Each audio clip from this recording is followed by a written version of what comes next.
Fala galera, sejam bem-vindos ao MTCast. Hoje com a gente o convidado é Michel Bogli, sim, Michel do Endorfina, a voz do Endurance Nacional. Bom, brinquei com ele sobre isso no episódio, mas o Michel, né, ele não nasceu podcaster, né, a gente estava até brincando sobre isso. Michel praticou triatlo aí de 1988 a 1997, foi campeão de várias provas, campeão de meio Ironman, foi ali naquela época áurea com Armando Barcelos, Alexandre Ribeiro, Leandro Macedo e companhia.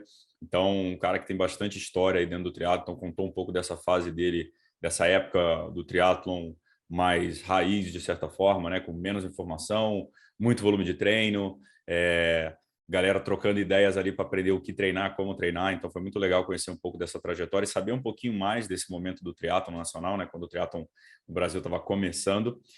E depois, obviamente, a gente falou um pouquinho sobre o Endorfina, sobre o projeto da Endorfina, como começou o Endorfina antes de virar o que é. O Endorfina vai para 5 anos esse ano, e é um podcast que com certeza inspira muita gente, nos inspirou também a criar o MTCast. Enfim, o Michel sempre foi muito querido com isso, ajudou todo mundo que estava começando com podcast, sempre ajuda a dar dicas, divulga papers, enfim, um cara bastante comprado com a ideia de podcast, então muito legal também esse papo. A gente, obviamente, acabou falando mais do planejado, mas foi muito maneiro. E o papo já começou muito quente, eu não consegui falar nem dos patrocinadores, então, vocês já sabem, né? Z2 aqui com a gente, como sempre. Então, os gés da Z2 estão no mercado aí, estão bombando. A Z2 está patrocinando vários atletas profissionais agora, o Team Z2 está muito forte.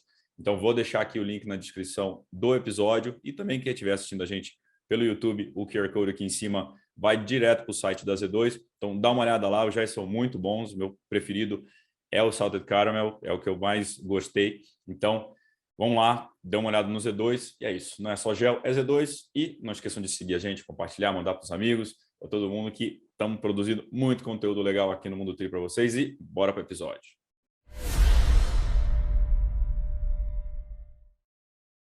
Fala, galera, sejam bem-vindos a mais um episódio do MTCast. Hoje aqui a voz do triatlon, do Endurance Nacional, Michel Bogli. Fala, Michel.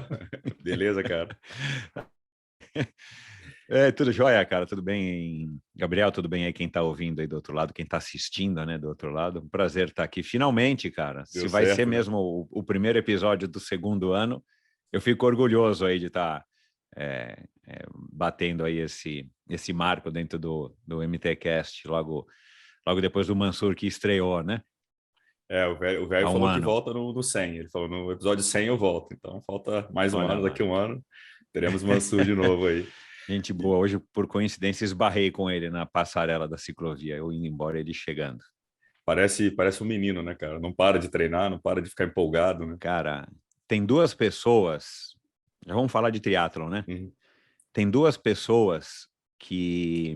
Eu tava conversando com a minha mulher isso nesse final de semana, cara. Tem duas pessoas que quando você cruza e bate um papo, treina um pouquinho e tal, que elas te passam uma energia jovem, né? Uma energia boa no sentido de energia mesmo. É o Mansur, que cara, é bizarro, né? O Mansur, acho que ele tem 1 ano a menos do que eu, ou nem isso, tem 50 já, né? E o Roberto Azevedo, cara, que eu esbarrei com o Roberto Azevedo no final de semana, ele saindo já da piscina, assim, do vestiário, já trocado, e eu indo. Eu tava com uma preguiça, cara, de nadar, tô nadando mal. E aí encontrei com ele, de máscara e tal, ele demorou um pouco para me reconhecer. E aí eu perguntei se ele ia para St. George, né? E ele vai, claro, ele vai para St. George. E ele falou, cara, eu vou gastar a vaga porque depois eu consigo a vaga para ir para Kona. E aí o cara é super confiante, né? É. E aí, cara, a gente conversou lá por 2 minutos. Cara, aí eu saí dessa conversa e falei, cara, meu, se o Roberto veio aqui, cara, e já nadou 1 hora dessa, cara, meu, quem sou? E ele já deve ter pedalado pra caramba, eu não tinha nem pedalado no dia. Falei, cara, eu não vou reclamar, eu vou lá e vou nadar. Até que nadei razoável, assim, os meus 2.000 metros, mas são duas pessoas que quando você conversa, cara, você absorve essa energia legal, essa vibração bacana de quem você vê que sente prazer, né, cara, fazendo isso. E depois de tantos anos, porque você pegar um menino novo, uma menina nova, que está começando, ou sei lá, conversar com a Luísa, que foi legal, você já gravou com ela. Cara, uma menina nova tem tudo, né, cara, e é fácil de entender a empolgação, né? Uhum. Agora, se conversar com o Mansur, ou se eu conversar com o Roberto Azevedo e sentir essa mesma energia, é fantástico, cara. E o esporte faz isso, né? O triatlon tem muito disso.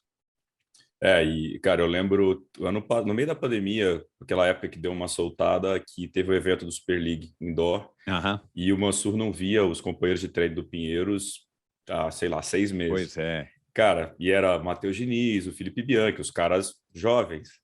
Cara, o Então. Mansur parecia o adolescente do vestiário. Ah, Já tava todo mundo, sabe, puxando a toalha, sabe? Ia puxar. Parecia um moleque. é. Ele falou, cara, eu tô muito feliz de ver esse moleque de novo, porque, pô, a gente treinava todo dia, eu não vejo esse moleque há muito tempo. Então, o Mansur, com toda essa bagagem, ele parecia uma criança quando vê os moleques, assim, brincando, piadinha, sabe? Tipo, ele, cara, eu sinto muita É. falta de estar com esses moleques, apanhando deles, mas aprendendo com eles. Não, e aí tem outra coisa importante mesmo, que é isso que você falou. Isso já é comprovado, né, cientificamente. Se você anda com pessoas mais jovens no meio esportivo, né? Foi assim que eu li. Você anda com pessoas mais jovens no meio esportivo, cara, isso te dá uma rejuvenescida, né? No, assim, entre aspas, assim, você se sente o Mansur nadando lá com a turma, com o Matheus Diniz e com o resto da turma, na época ainda a Bia Neres e tudo mais. Cara, ele não tem a preocupação de ter que nadar mais rápido do que esse pessoal, porque, né, ele já tem uma outra faixa etária, Uhum. mas para ele, ao mesmo tempo, é um grande incentivo. Mesma coisa o Roberto Azevedo, cara. O Roberto Azevedo, quando chega lá na turma do Pinheiros para nadar, cara, você percebe que todo mundo faz uma festa, ele conversa com um, conversa com o outro, ele fala da roda, ele fala do treino, ele fala do não sei o quê. Cara, aquilo lá dá uma energia para ele. Então, acaba sendo uma troca legal, mas ainda acho que quem mais se beneficia são eles, né? Isso é comprovado, né? Dessa história de você estar absorvendo a energia dessas pessoas mais jovens, né? Do ritmo, da velocidade com que falam, com que treinam. É. Então, isso também é um segredo importante para eles. Se o Roberto Azevedo for treinar com o pessoal da faixa etária dele, pelo menos do pessoal aqui do Brasil que ele está acostumado a competir contra e Uhum. vencer, cara, certeza que ele não vai ter essa mesma empolgação do que treinando com a molecada mais jovem lá do Clube Pinheiros. Não, com certeza. Não, o Mansur, e você tem ideia de quando é que o Mansur aposenta? Começando esse quiz aqui para ver se a gente acha essa. Cara, eu acho, tá? Eu acho que não vai se aposentar nunca. Eu acho que ele não vai se aposentar nunca. Ele vai continuar, a não ser que surja alguma lesão, que eu acho que é difícil, porque ele é um cara que está com o corpo ainda bem ok. Uhum. Eu acho difícil. Eu acho que ele vai continuar assim, vai. Daqui a pouco ele vai estar estilo Roberto Azevedo, cara. Só que das provas mais curtas, né? Acho que o Uhum. Mansur não vai ter essa, essa queda aí pelas provas longas. Já experimentou e tal, não é a dele, né? E o ritmo de vida dele também não permite isso, né? De É. poder treinar várias horas e tudo mais. E essa é outra coisa do Mansur, né? Ele não dá nem espaço para ele ter, uma preguiça ou ele pensar, como ele também disse para mim isso, acho que no primeiro episódio que eu gravei com ele. Ele acorda e já não pensa, cara, porque se ele bobear 2 minutos na cama, já atrapalha o dia inteiro dele, né, cara? Porque ele treina um em seguida do outro Uhum. para poder ir lá para o fórum, não sei aonde, à tarde e ficar, sei lá até que horas trabalhando, né? É. Então também é outra coisa, ele vive num ritmo, claro, ninguém sabe o que vai acontecer se ele perder esse trem, esse ritmo, Uhum. mas eu acho difícil. Eu vejo o Mansur chegando como um Roberto Azevedo, cara, empolgado como o Roberto Azevedo, mas fazendo as provas curtas. Vai largar lá o 50º Triatlo Internacional de Santos. Também acho. Eu brincar falando, quando passar do sub-23, qual é a sua meta, o Mansur? Que você é Então, criança até hoje, pô, não, só o então. sub-23 E sabe o que é ou. legal do Mansur, cara?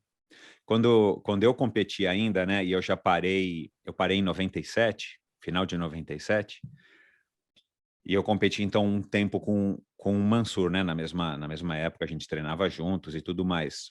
Cara, o Mansur não era proporcionalmente nem metade bom como ele é hoje, cara. A natação do Mansur era ruim. O pedal do Mansur era horrível. Mas ele se garantia na corrida, sempre se garantiu. Então ele tinha resultado, mas não passava de ok. Cara, o Mansur hoje nada pra caramba. Aí eu vejo, eu não consigo nadar com ele, no ritmo dele. Nós nos esbarramos aí também na piscina faz umas 3 semanas. E claro, eu não tô treinado, mas assim, você vê que o cara mudou. E o pedal dele ficou, um pedal bom, Uhum. né? A corrida sempre é o forte dele. Mas, cara, assim, é legal de ver isso, porque você vê que o cara que, sei lá, faz 35 anos que eu conheço o Mansur, 30 anos que eu conheço o Mansur, cara, e o cara evoluiu, o cara conseguiu, né? Ele não é um nadador, nunca foi, ele não é um ciclista e nunca vai ser, mas, cara, ele conseguiu ser um bom nadador para o triatlon e conseguiu ser um ótimo ciclista para o triatlon. E o triatlon tem isso, né, cara? Por isso que eu acho que o triatlon é um esporte fantástico, porque você vê um Roberto Azevedo, cara, que fala de ir para campeonato mundial, de ganhar mundial e tal. Cara, com a idade que ele tem, com o tempo que ele tem. Então, isso é fantástico, cara, e motiva muita gente. Acho que isso são ótimos cartões de visita para o nosso esporte. É. São ótimos cartões de visita. Você vê pessoas como o Mansur, como o Roberto Azevedo. Isso é uma propaganda boa para a modalidade. Não, com certeza. Cara, vamos falar então um pouquinho desse teu começo aí, que o pessoal te conhece como o podcaster aí, a gente vai chegar nessa história. É engraçado quando o pessoal acha que você nasceu podcaster e não sabe do teu passado de atleta. Te incomoda isso um pouco ou não? Não, cara, não. A gente vai falar disso daqui a pouco, mas hoje, por coincidência, eu encontrei um cara lá na USP, num pelotãozinho que a gente fez lá, quer dizer, que eu fui convidado, né?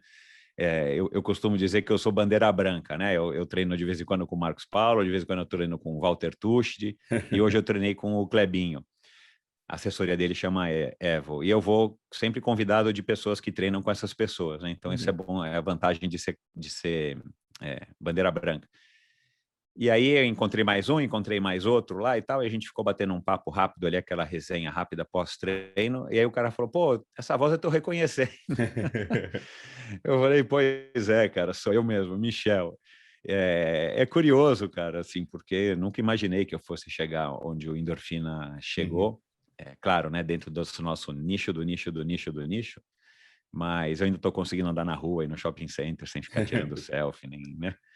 Mas enfim, daqui a pouco a gente fala disso, Depois, cara. Vamos falar aí do Michel triatleta. vamos do começo, então. Cara, o ótimo, eu sempre te agradeço, já te mandei mensagem antes, falei, cara, que ótimo você já gravou episódio com um cara lá que eu consigo já fazer toda a minha pesquisa, né, ouvindo teus episódios, Ah, e eu fui também ouço os fazer. seus, né, cara? A recíproca é verdadeira, isso ajuda Pô, muito, cara. ajuda demais. E, pô, É, ainda mais os caras novos, você consegue achar tudo na internet, né?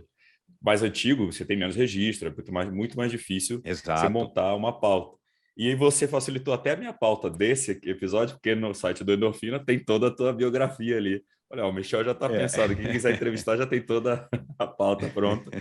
Mas você É, começou com 13 é. anos no polo aquático, né? Da tua base vem da piscina e da água. Cara, assim, eu basicamente, assim, para fazer um resumo da minha vida esportiva até, sei lá, até o ano 2000 e pouco, eu era um cara que sempre tive muita energia, desde moleque. Era daquele que não parava quieto, cara. Tava sempre com o joelho ralado, eu tava subindo o muro, andando de bicicleta, saltando de bicicleta, andei um pouco de skate. Cara, mas o meu negócio era bike. Não sei por quê, o meu negócio era bike. Tinha algumas pessoas no prédio onde eu morava com a minha mãe, tinha muitos moleques, Uhum. todos mais ou menos da mesma faixa etária, e tinham muitos que curtiam a bike. Pouquíssimos futebol, raríssimos, muitos skate, e todos o BMX, a bicicleta ainda era dobrável, totica e tudo mais. Então eu sempre tive muita energia e fui extravasando essa energia na bicicleta, basicamente. Até uma época que com 12 para 13 anos, minha mãe não aguentava mais, porque, cara, eu não parava quieto. E eu já era sócio do Clube Pinheiros, tinha acabado de me tornar sócio do Clube Pinheiros, e uma mãe de um amigo que já era sócio falou, pô, eu pus o meu filho no polo aquático. Ele resolveu ir jogar polo aquático, um negócio que você nunca tinha ouvido falar. Eu nem sei como que eu já tinha ouvido falar do polo aquático. Minha mãe sugeriu, eu falei, beleza, o meu amigo tá lá, eu vou. E foi ótimo, cara, porque o polo aquático você gasta energia pra caramba. E Uhum. foi no polo aquático que eu comecei a correr, porque o polo aquático privilegia muito, pelo menos naquela época, o condicionamento físico. Então a gente corria muito, fazia muita ginástica de solo, né, flexão abdominal, agachamento, e depois ia para a piscina, Uhum. nadar pra caramba para depois jogar a bola, que era a cereja do bolo, né? E logo eu me identifiquei com aquilo, com aquele dispêndio de energia. Cara, para mim, eu comecei a dormir super bem, cara, comecei a ir melhorar minha alimentação, que minha alimentação era, né, comia qualquer coisa. Moleque, né? Comecei moleque, comecei a me Como? preocupar com a alimentação, comecei a comer banana com aveia, para dar energia, né? Tomava sustagem, cara, é um negócio que ainda existe hoje. E comecei a tomar proteína de ovo na época, albumina, porque aí você já percebe que, cara, aí você vai fazendo, eu comecei com 13, aí você vai fazendo 15, 16, né? Você já vê que você já vai ficando mais fortinho e você fala, meu, preciso comer, tô gastando energia. E durante esses 5 anos eu percebi que jogador bom eu não era, mas eu curtia a parte física, já tinha corrido São Silvestre algumas vezes, ainda à noite, já tinha feito uns pedais para Guarujá, São Paulo, Guarujá, de 80 quilômetros, 60 quilômetros, de cruiser, que era a mountain bike da época e tal. E aí eu falei, cara, eu nado. Nadar era simples, eu era o melhor nadador da minha equipe. Eu pedalo, né, de bicicross, de cruiser. E eu já corro São Silvestre. Eu vi uma placa lá no Clube Pinheiros, um cartaz de triatlon, e eu já estava meio desiludido do polo aquático, sabia que não era um bom jogador. Aliás, eu não gostava, justamente eu passei a não gostar do jogo. Eu gostava da hora até de começar o jogo, fazer exercícios com bola sozinho ou com dupla, tal, eu gostava. E aí, cara, entrei no triatlon assim, tipo, foi uma transição super macia. E, cara, claro, depois do primeiro short que eu fiz em Aquidabã, em março de 88, lá em Angra dos Reis, no meio da prova, né, eu fiz com uma bicicleta emprestada. No meio da prova, você acha que você não vai conseguir, porque, você tá esbaforido e tal. Eu levei uma barra de chocolate, de chocolate da Nestlé, de fazer cobertura, né, que é tipo um tijolinho bem grosso, assim. Levei, pus dentro do meu tênis, na área de transição, que eu pedalei de tênis, né, ainda dei uma mordida no chocolate, depois joguei fora, provavelmente. E, cara, no meio da prova, eu falei, isso aqui é difícil pra caramba. Eu lembro direitinho a Fernanda Keller me passando assim, tipo, voando, porque eu nadei melhor do que ela, eu nadava bem. Na época, eu nadava super bem, né? E a Fernanda Keller me passou voando, e eu com aquela bicicleta que devia ser tamanho 52, pelejando para subir lá nas mini rampas de Angra dos Reis. E, cara, eu falei, isso aqui é doido, isso aqui é doido. Só que você vê tanta gente fazendo, você vê muita gente fazendo, né? Quando eu cruzei a linha de chegada, esbaforido, literalmente esbaforido. Falei, cara, eu preciso fazer mais uma vez para ver como é que é, porque todo mundo tá fazendo isso aqui, ninguém tá esbaforido, pô, né? Eu não posso ser tão ruim assim. E como eu vinha de um esporte competitivo e nadava super bem, né? E já tinha corrido do São Silvestre e tal, só pedalar que eu não tinha treino, né? Eu falei, cara, eu vou experimentar mais um. E aí logo eu voltei para o Clube Pinheiros, aí fiquei sabendo, eu não lembro que eu fui fazendo amizade com as pessoas lá. Tinha um morador também do prédio onde eu morava com a minha mãe que já tinha feito triatlon, já fazia, Paulo Marcelo. E aí pronto, o próximo triatlon é em São Vicente, opa, mais perto do que Angra dos Reis. Aí pronto, cara, fui para São Vicente, largamos lá embaixo da Ponte Pêncil. E no primeiro que eu fiz, eu fui quinto na minha categoria. Não tinha noção, fiquei super surpreso e feliz, ganhei lá uma medalhinha que é medalhinha tamanho de uma moeda de R$1. Eu tenho guardado ela aqui até hoje. E aí fui para São Vicente. E aí eu já arrumei uma bicicleta Caloi Triathlon na época, do meu tamanho. Já treinei um pouquinho melhor e fazia um treino de bike por semana, só no final de semana, no sábado ou no domingo, pedalava 30, 35 quilômetros. Mas já curtia a prova, já sabia o que era, aquela história, né? Tipo, a segunda vez é mais fácil do que a primeira. Sim. Cara, aí de repente eu já estava dentro do triatlon, já tinha largado o osso do polo aquático e foi uma maneira também de eu estar gastando a minha energia. E claro, eu fui percebendo que dentro da média eu era melhor do que a média, porque eu tinha mesmo essa energia que não sei de onde é que vinha. E cara, aí daí foi só uma ascendente, porque logo eu fui procurado no Clube Pinheiros, fui fazendo amizades, né? Porque o Clube Pinheiros é um hub até hoje, né? E fui conhecendo Roberto Azevedo e outras pessoas e fui convidado pelos meus resultados, ainda em categoria e tudo mais, para integrar uma equipe como sendo o triatleta mais jovem da equipe da Ocean Pacific, que era aquela marca de surfwear, existe até hoje, mas ela na época ela era gigante, fortíssima, e o dono, na época que já faleceu, o Sidão, ele curtia vários esportes que tinha praia no meio, né? E o triatlon eu acho que tem uma ligação muito forte com a praia, né? A gente não sente tanto isso hoje, mas é um esporte de mar, né? Mais do que um esporte de rio, de lago. E ele resolveu, cara, era vanguarda, ele resolveu. A Company já tinha investido em triatlon no Rio de Janeiro e ele resolveu seguir esse caminho e montou uma equipe lá no Clube Pinheiros, quase todo mundo do Clube Pinheiros, não todo mundo, ou todo mundo do Clube Pinheiros, não, todo mundo do Clube Pinheiros, e estava sobrando uma vaga e me convidaram, como sendo tipo o mascote da equipe. Uhum. E aí, né, do integrante mais jovem, eu acabei, e eu era o pior da equipe, tinha uma menina só, que era a Liane Beretta, e aí eu acabei, enfim, começando a ter resultados cada vez melhores, e de novo, o meu negócio era treinar. O meu barato, e até hoje, meu barato é treinar. A competição é legal, mas eu não treino para competir, eu gosto de treinar. De novo, tudo para gastar energia, assim, que era de fato uma energia muito grande que eu tinha. Eu conseguia treinar hoje pensando, cara, é bizarro. Eu treinava 4 modalidades com 1 hora de musculação todos os dias e tudo bem. Não tinha tempo feio. Nunca me lesionei, nem nada. E aí, claro, eu fui tendo resultados cada vez melhores, sempre autodidata, só pegando opiniões e conselhos e treinando com pessoas que eu acho que eram que tinham a agregar e que eram bem melhores do que eu, até um ponto que eu comecei a ganhar dessas pessoas. E aí foram 9 anos dentro do triatlon, nesse ritmo de fazendo praticamente toda a prova que aparecia. Não tinha tantas provas, né? Mas tinha mais provas do que hoje. E como a gente estava falando aqui antes de começar a gravar, a gente treinava, depois de uma certa, talvez 2 ou 3 anos já de triatlon, a gente sonhava com Ironman, né? Ficava esperando receber a fitinha VHS que um trazia, copiava e tal, para a gente assistir a Fernanda Keller e Alexandre Ribeiro competindo lá. E a única maneira de você se preparar para o meio, para o Ironman naquela época, pelo menos é o que eu me recordo, era fazendo um meio Ironman, que era o que a gente chamava, né, o 70.3 da época, que acontecia em Porto Seguro. Então era a prova para você estar. Você tinha que estar em todas as etapas do Troféu Brasil, porque era um campeonato brasileiro de fato. Você tinha que estar no Internacional de Santos, né, que eu participei sei lá, acho que das primeiras 6 ou 7 edições.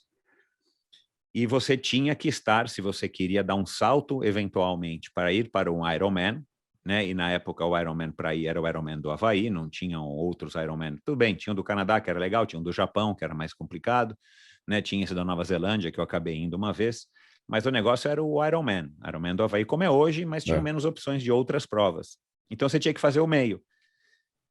E naquela época, eu talvez até me arrependa um pouco, eu fui seguindo muito bem o script. Eu falei, cara, não adianta eu ir para um meio agora, não adianta eu querer ir para um Ironman agora, deixa eu ir esquentando os motores, acumulando milhagem e tudo mais, porque a gente treinava muito naquela época.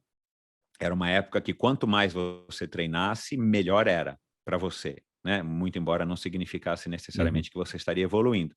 Mas era uma época que era muito assim, tipo, você tinha que treinar muito. E para treinar para o Ironman, então, você tinha que treinar um absurdo, né? Então, aí você começa a colocar no papel e fala, meu, não adianta eu querer ir para um Ironman. Você vê a Fernanda Keller ou o Alexandre Ribeiro, que estão indo há tantos anos, que eu vou querer ir para um Ironman agora? Sem falar que, enfim, era caro, né? É caro hoje, mas naquela época também era caro. E o triatlon, né, mais ou menos como ainda é hoje, não é um esporte que fica pagando para você poder ir para qualquer lugar a hora que você quiser. Então, cara, aí eu fui esticando as marchas em todas as distâncias, mas principalmente meio Ironman de Porto Seguro, até uma hora que, cara, eu comecei a pensar, bom, agora se eu conseguir a vaga, eu vou para o Ironman do Havaí. E aí, provavelmente, no primeiro ano que eu quis tentar a vaga, eu consegui, e que foi em 94. Eu consegui a vaga para o Ironman do Havaí no meio de Porto Seguro. E aí me estreiei no Ironman do Havaí em 94, como sendo o primeiro Ironman da vida, né? Primeira vez que você, né? Já tinha pedalado 180, mas eu acho que eu nunca tinha corrido 42 até então, né? Eu fui correr 42 justamente no Ironman do Havaí. E aí foi aquela experiência magnífica. Aí em 95, eu não lembro o que aconteceu, eu não me classifiquei, acho que eu tive um corte no meu pé no Ironman de Porto Seguro e acabei terminando a prova, mas machuquei o pé na saída da água. E aí, em 96, eu resolvi arriscar e fui para o Ironman da Nova Zelândia, que era em março, porque aí eu pensei, bom, você se classificar em março, te dá uma folga muito maior para outubro, né? E foi o que aconteceu. Eu me classifiquei em março, acho que foi 5º lugar na categoria, no Ironman lá de de Auckland. E aí ganhei Porto Seguro em 96, né? Que foi uma super sorte, assim, foi uma super felicidade, um ápice aí da minha carreira. E em 96 aí eu fui para o Ironman de Kona, onde eu terminei em 9 horas e 59, se eu não me engano. Fiz um pouquinho abaixo de 10, se eu não me engano. Não foi a prova da minha vida, nenhuma das 2 vezes que eu fiz o Ironman lá no Havaí, eu não fiz uma prova redonda, mas eu estava nessa curva, né, de lenta, de aprendendo. O que eu não sabia é que em 97 eu ia, tipo, encher o saco do triatlon, literalmente, e tive um burnout aí justamente por todos os anos que eu treinei ininterruptamente, competi toda a prova que tinha, sem nenhum descanso, sem nenhuma lesão, nenhum intervalo, nenhuma ressaca, nada, cara. Assim, eu competi os 9 anos com toda a vontade que eu tinha de competir, com toda a vontade que eu tinha de treinar. E aí, em 97, eu comecei a perceber que, além de estar cansado fisicamente, eu ia para as provas e já não estava mais com aquela excitação, com aquela empolgação. Tipo, você estava na largada, tipo, como eu estou aqui com você, numa boa. E eu falei, cara, isso tá esquisito, né, cara? Não é legal E isso aí para competir. E aí eu estava já namorando as provas de aventura que só passava na televisão. E foi quando, cara, de uma maneira também meio que os astros se alinharam, cara, começou a ter umas microprovas de aventura aqui no Brasil, já em virtude do que iria acontecer, que era a EMA, Expedição Mata Atlântica, em 1998. Aí acho que minha última prova foi no Sesc de Porto Alegre, uma prova que eu fiz lá em setembro ou outubro, que eu fui convidado, eu nem iria, mas aí fui eu, Armando, Virgílio, foi uma festa, cara, a prova, e eu nunca tinha competido uma prova em Porto Alegre. Eu falei, cara, eu vou fazer essa prova e vou começar a treinar para corrida de aventura. Aí, da mesma maneira que eu saí do polo aquático e fui para o triatlon, cara, sem nada, assim, nenhuma lombadinha, nada, simplesmente tchau e entrei. Cara, eu larguei o triatlon, que para mim a prova de aventura era um triatlon, mas um triatlon mais aventureiro, né, vamos dizer assim. E aí pronto, cara, aí depois minha mulher acabou engravidando, acabei me mudando, minha filha nasceu, acabei mudando para Fortaleza, e aí a hora que eu me mudei para Fortaleza em 2001, 2002, as provas de aventura eram muito pequenas lá e estavam começando lá, e eu acabei me desanimando, assim, de fazer prova de aventura pequena e tudo mais. E aí fiquei só na bike, treinando, né, corrida, natação e tal, porque eu gosto de treinar, mas aí eu fiquei só na bike, aí foi quando eu fiz as longas de 800 quilômetros, 1.000 quilômetros e tal, que eu também adoro. E você falou que você se arrependeu um pouco do planejamento, porque você teria pulado direto para o Ironman ou não? É que hoje é fácil de falar, porque eu parei em 1997. Se eu tivesse continuado por mais 2, 3 anos, talvez eu tivesse feito uma prova legal lá em Kona, que fosse uma, né? Eu não tinha, pelo menos naquela época, eu vejo hoje, né, cara, assim, eu tenho 3 Ironman, se você for olhar meu currículo, eu tenho 3 Ironman, 2 no Havaí e um na Nova Zelândia. Eu tenho 4 Cape Epics e tenho 5 Race Across America, e as pessoas me chamam de triatleta, né? Então eu sou mais mountain biker por aí do que triatleta, proporcionalmente, né? talvez, né? Mas é claro, eu competi muito mais provas de triatlon do que eu fiz de mountain bike. Mountain bike é porque eu já tinha a base do triatlon e podia me arriscar nas provas de mountain bike sem necessariamente estar competindo muitas provas de mountain bike. E não me jogo mountain biker, muito pelo contrário, eu não ando muito bem de mountain bike.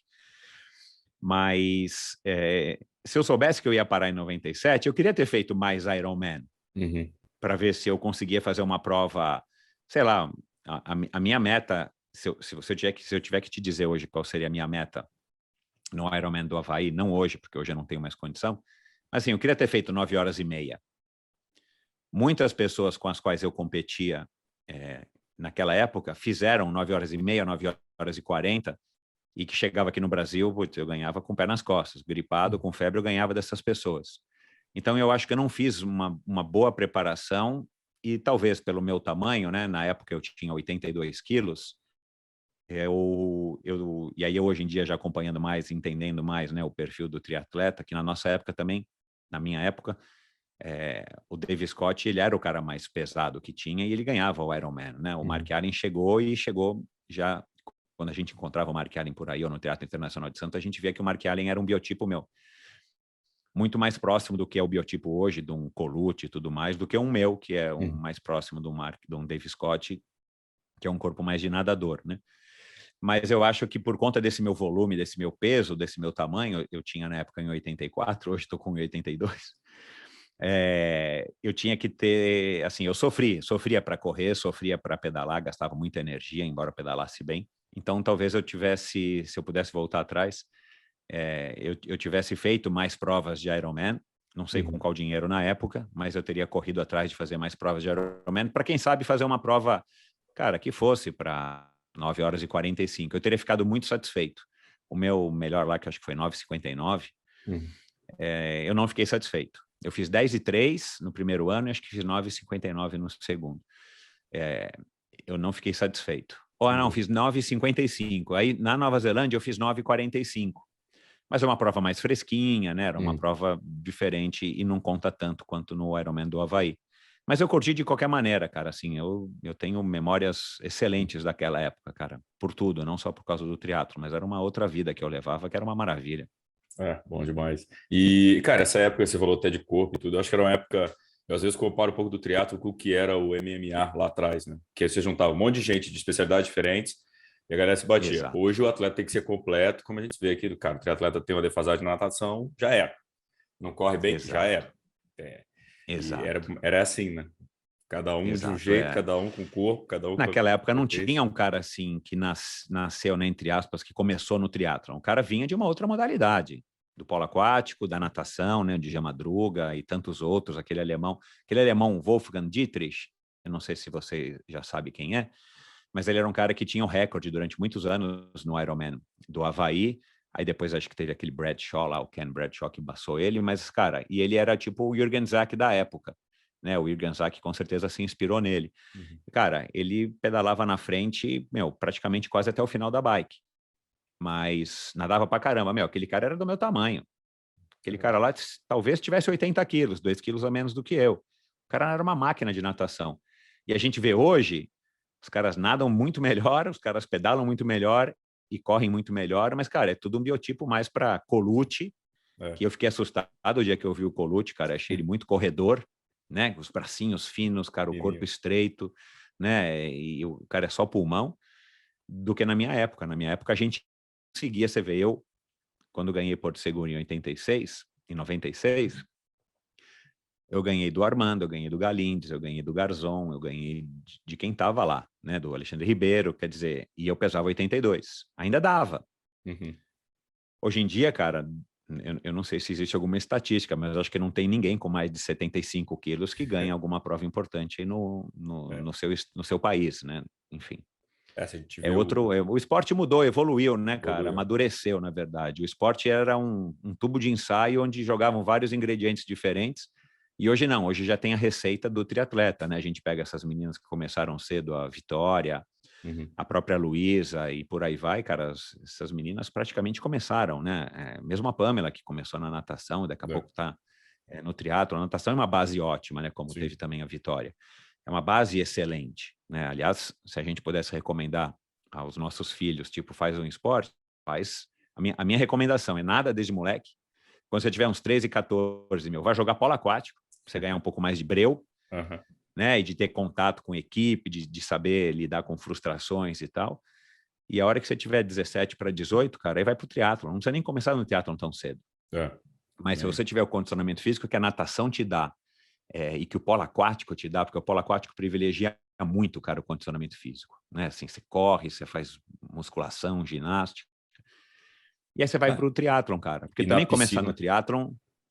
Não, e na piscina do polo aquático você não põe o pé no chão, né, cara? O tempo inteiro batendo o pé, você não para. Não, cara. E assim, você dá um sprint para lá e o time perde a bola. Puta, volta tudo. Perdeu a bola ou fez o gol. Volta. É pauleira, cara. É pauleira. Mas... assim, e tem isso, né, cara? Assim, eu não sei o quanto que o triatlon ele vai proporcionar longevidade para os atletas. Eu não sei também se daria para a gente já avaliar hoje, já que é um esporte muito recente. que também se começar muito cedo no triatlon de uma maneira séria, nós estamos falando aqui de pessoas que vão evoluir, quem sabe se tornar grandes campeões, né?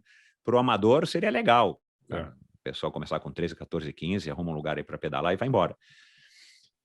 Porque o triatlon ensina muito e proporciona um estilo de vida muito legal. Mas do ponto de vista do profissional, eu não sei assim, se o triatlon também vai proporcionar uma longevidade muito grande, né, cara, nos atletas. Eu não sei.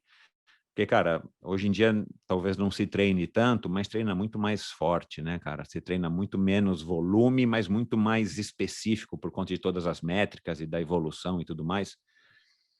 Eu não sei. É isso, a gente talvez precise esperar aí alguns anos para saber se o triatlon vai proporcionar longevidade para os triatletas que começaram muito cedo. Né? A gente Já tem visto os visto... problemas, por exemplo, que o Leandro teve, o Dave Scott teve. Cara, todo mundo tem. Esses caras, então, que correram um absurdo, né?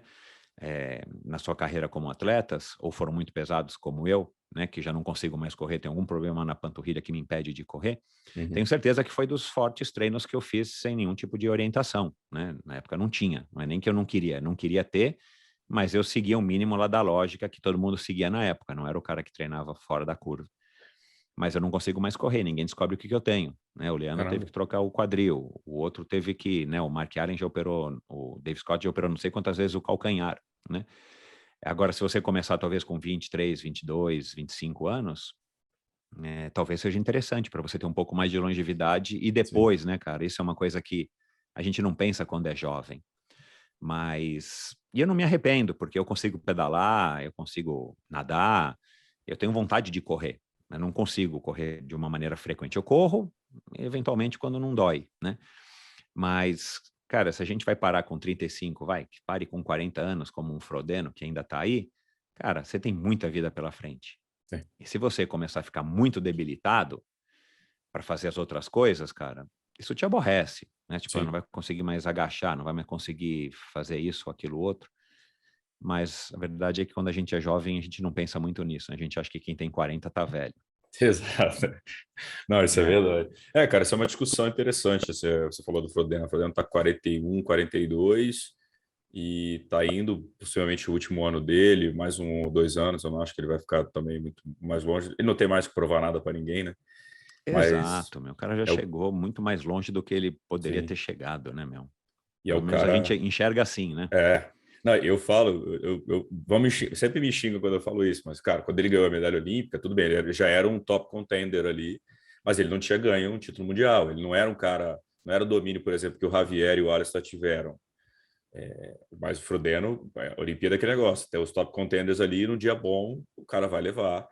Dificilmente o 40º lá vai conseguir levar, mas os caras que estão ali top 5 ali da ITU na época são top contenders, eles podem brilhar. E você tem o Henry Schulman lá, que foi 3º colocado no Rio 2016.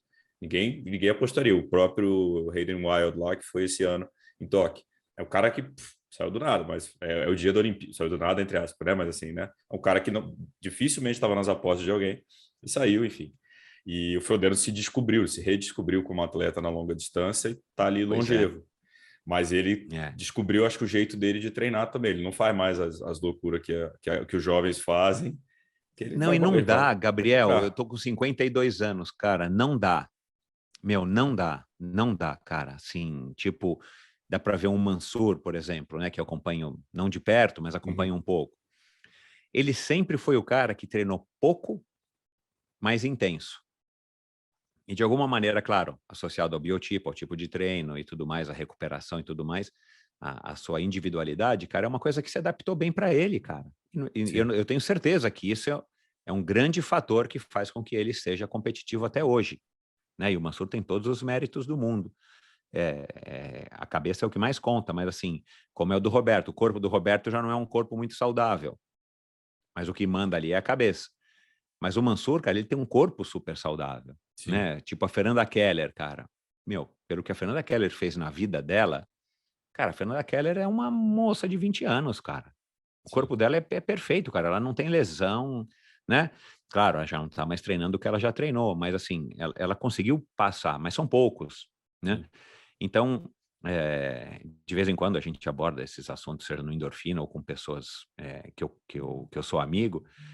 Cara, assim, meu, o negócio é treinar de uma maneira inteligente, cara, independente do nível de energia que você tenha, porque essa muita sede ao pote, que eu sei que é natural do jovem, cara, depois que você fica mais velho e você vai eventualmente diminuir muito a Uhum. frequência dos treinos, o ritmo, ou tuas prioridades vão mudar e você vai deixar o esporte como é para mim hoje, só uma maneira de eu me manter são e saudável e não tô nem aí para competir, cara, você vai ter muita vida pela frente. Você vai ser, na sua vida, você vai ser muito mais um não atleta competitivo do que um atleta competitivo. Sim, Então, se você puder usar a tecnologia que está disponível hoje em dia, os recursos, os treinadores, o conhecimento, para treinar da maneira mais inteligente possível, cara, melhor, né? claro. Na minha época não tinha. O que que a gente vai fazer? Não É. tinha. Você acha, cara, dessa tua época de 88 até 97, foi a melhor época do triatlon nacional aí, em termos de matéria bruta aí, de atletas? Então, que é um assunto também muito polêmico É. isso, porque é, a gente tem essa tendência, depois de uma certa idade, de você achar que a tua época, para tudo, a música Uhum. na tua época era melhor, que na época a tua escola era melhor, tudo era melhor. A gente tem que tomar um pouco de cuidado com isso, Uhum. porque isso acaba sendo uma visão muito parcial, Uhum. né? Você vai achar, né, assim, tipo, é, eu descobri faz alguns anos, poucos anos, que, cara, o Guarujá continua bombando no verão. E a gente acha que na nossa época bombava e que agora não bomba mais, mas bomba para uma geração mais nova e talvez de uma maneira diferente. Então a gente tem que tomar cuidado com isso. Mas o que a gente pode analisar de uma maneira bem fria, e é só olhar números, e aí o Marcos Paulo fala muito bem disso, e ele que vive intensamente hoje e viveu intensamente aquela época, porque eu já não vivo mais intensamente. Uhum. Então eu também gosto de guardar um pouco aí de reserva sobre a minha opinião, porque eu não estou lá, não fui no Teatro Internacional de Santos, enfim, eu não estou, eu tô orbitando esse mundo, eu não estou no centro dele, Uhum. né? É, mas pelos números, cara, você vê toda a prova, aquilo que eu falei agora no começo da nossa conversa, você tinha, se você quisesse se mostrar para os patrocinadores, que era o caso nosso, que tínhamos patrocinadores, você tinha que largar todas as etapas de Santos, ou faltar uma no máximo, se você estava, né, como a Fernanda Keller muitas vezes perdia, porque estava em Boulder, porque estava em San Diego, né, ou porque já tinha ido para o Ironman do Havaí, estava quebrada, não tinha condição de competir logo depois. Mas você tinha que estar, não tinha nem questionamento. Tipo, você sabia que no ano que vem você vai fazer as 4, 5 etapas do triatlon de Santos, mais o internacional. Uhum. Porque lá era o centro do triatlon no Brasil e era onde todos iriam. Então é uma coisa que meio sem querer, né? Porque não é uma coisa que todo mundo se organizou e falou: olha, pessoal, vamos ou não vamos lá, né? A Liga dos Triatletas daquela época. Não, você ia. Porque você fala, meu, eu quero me testar contra o Armando, eu quero ver se eu vou ganhar dessa vez do Gaston, eu quero ver agora se eu vou. Então você ia. E logo as provas eram super competitivas. Eu lembro a primeira vez que eu fui 10º lugar, né, top 10, mas eu fui 10º num triatlon do Armazém do Esporte lá no Rio de Janeiro, que foi fantástico. Cara, eu lembro que eu olhei no pódio, eu era o último, né, da linha lá, eram 10 no pódio. Eu olhei no pódio e falei, cara, daqui para frente agora foi a vez que foi a prova onde eu me julguei um cara bom e com chance de ser, um triatleta profissional, muito embora eu já estava ganhando aí roupa e chaveiro e tudo mais, sendo um triatleta com patrocínio da marca OP. Porque eu olhei para frente, cara, né, para a direita, e vi só gente que eu admirava. Falei, meu, agora eu tô entre os cariocas aqui e alguns paulistas, né, porque os cariocas sempre dominavam naquela época. E foi de fato, a partir daí eu comecei a ser respeitado por eles, né? As pessoas já falavam, bom, Michel tá aí, temos que tomar cuidado na bike, na natação. Então era assim, cara. Então, se você olhar por esse aspecto, que as provas estavam sempre lotadas e que, cara, era disputado do começo ao fim, todas as provas, né? Não tinha um negócio do cara ganhar e tinha só mais 3 concorrentes, não tinha, né? Ia para Porto Seguro, cara, tava todo mundo lá, mesmo quem era de prova curta, porque também era um jeito de você dar retorno para o seu patrocinador. E, e eu não sei se, enfim, se era só por conta disso, mas Mas era a maneira que a gente tinha, cara, de dar retorno para o patrocinador. Você tinha que estar nas provas onde tinha mais gente. E eram as provas que davam mais cobertura, né? Porque na época a gente tem que lembrar que a gente tinha que esperar, eu já falei isso algumas vezes, a gente tinha que esperar o jornal sair na segunda-feira para ver se saía alguma matéria sobre o triatlon e se saía alguma foto sua ou se você tinha ganhado ou se do segundo ou terceiro lugar, você ainda aparecer lá no nome, né? Uhum. Nem a marca do patrocinador aparecia, mas isso era o que a gente recortava e jogava numa pasta, e no final do ano você ia para o patrocinador e fala, olha, eu fui assim, assim, assado nas provas, está aqui ó, tudo que saiu sobre mim ao longo do ano, e eu quero ver se a gente renova para o ano que vem. Então, é uma coisa que você era que meio que obrigado, e na verdade, cara, o que tinha o triatlon naquela época, e me parece que não tem hoje em dia, mas eu não afirmo porque eu não estou, mas já me disseram, era que a gente ia, cara, e de novo, a gente era amigo, o Leandro Macedo vinha para São Paulo, ficava em casa. E, cara, eu não conseguia ganhar dele, ganhei algumas provas antes dele se tornar um cara bom lá em Brasília, mas era porque eu descobri que ele não estava focando nas provas. Uhum. Mas, cara, ele era meu rival nas largadas e ele ficava em casa, né? Eu ia para Brasília e ficava na casa dele, né? A gente ia para o Rio de Janeiro, a gente não ficava na casa dos cariocas, mas a gente sentava com os cariocas para almoçar, para jantar, a gente ficava junto. Então tinha essa coisa de que era uma comunidade, cara. Era como que uma tribo, um grupo de hippies ali, sabe, dos anos 60. E a hora que dava largada, cara, a gente tentava. Aí, claro, de vez em quando saíam umas briguinhas, a gente achava que tinha roubado, pegado vácuo, ou tinha tomado uma cotovelada do outro na natação que não era necessária, mas era uma coisa que a gente tinha muito mais essa noção de comunidade. E hoje, com o crescimento do esporte, é claro que é mais difícil, mas tem um lado bom, porque o esporte cresceu, né? Embora o número de amadores talvez não, mas também profissional naquela época era qualquer um que se julgava profissional, também tem essa coisa, né? Uhum. Se você quisesse, não tinha divisão de profissional e de amador. Você era profissional porque você mesmo se intitulava e porque você chegava em top 5, top 10, né? E você brigava com os caras que eram os melhores que tinham. Então também não tinha essa divisão. É uma comparação um pouco difícil de se fazer. Mas, voltando, se você for olhar para números, disputas e top 5, top 10 das provas daquela época, cara, você percebe que, era acirrado. Era um Sim. negócio, era acirrado. Vinha gente do Sul, dava trabalho, vinha gente do Nordeste, dava trabalho. Vinha, né, porque as provas, eu digo vinha porque as provas principais aconteciam aqui no eixo Rio-São Paulo. Então, era difícil, cara. Você ia para o Ironman de Ubatuba ou um outro Ironman que uma vez o Vanderlei Jangel me organizou aqui em Maresias, cara, vinha todo mundo, né? Não tem essa história, não, hoje o fulano não vem. Ia, porque não tinham tantas provas e porque, cara, a verdade é que a galera gosta de competir, né, cara? E tinha um pouquinho dessa rivalidade, entre aspas, entre cariocas e paulistas, né? A gente Uhum. sempre querendo ganhar dos cariocas, que sempre tiveram essa prevalência, né? Eles que começaram no esporte e tudo mais. Cara, era uma competição super saudável. Então, eu acho que naquela época, cara, o fato de ser uma aventura e uma comunidade muito mais próxima, por ser uma comunidade menor, era uma super agradável, super delícia, cara, porque Uhum. é isso, você vai na casa do cara, você ia jantar na casa do outro, a gente ia para Brasília, cara, teve um ano que eu fui 7 vezes para Brasília, cara, e ficava lá, a gente depois saía para ir num barzinho com o Leandro, com o Manzan, com a turma. Era uma época gostosa, mas é uma época diferente, acho que é difícil dizer que era melhor, né? Talvez o nível do triatlon, proporcionalmente, ele era mais disputado, ele era mais acirrado, Uhum. né? Mas isso também gera controvérsias.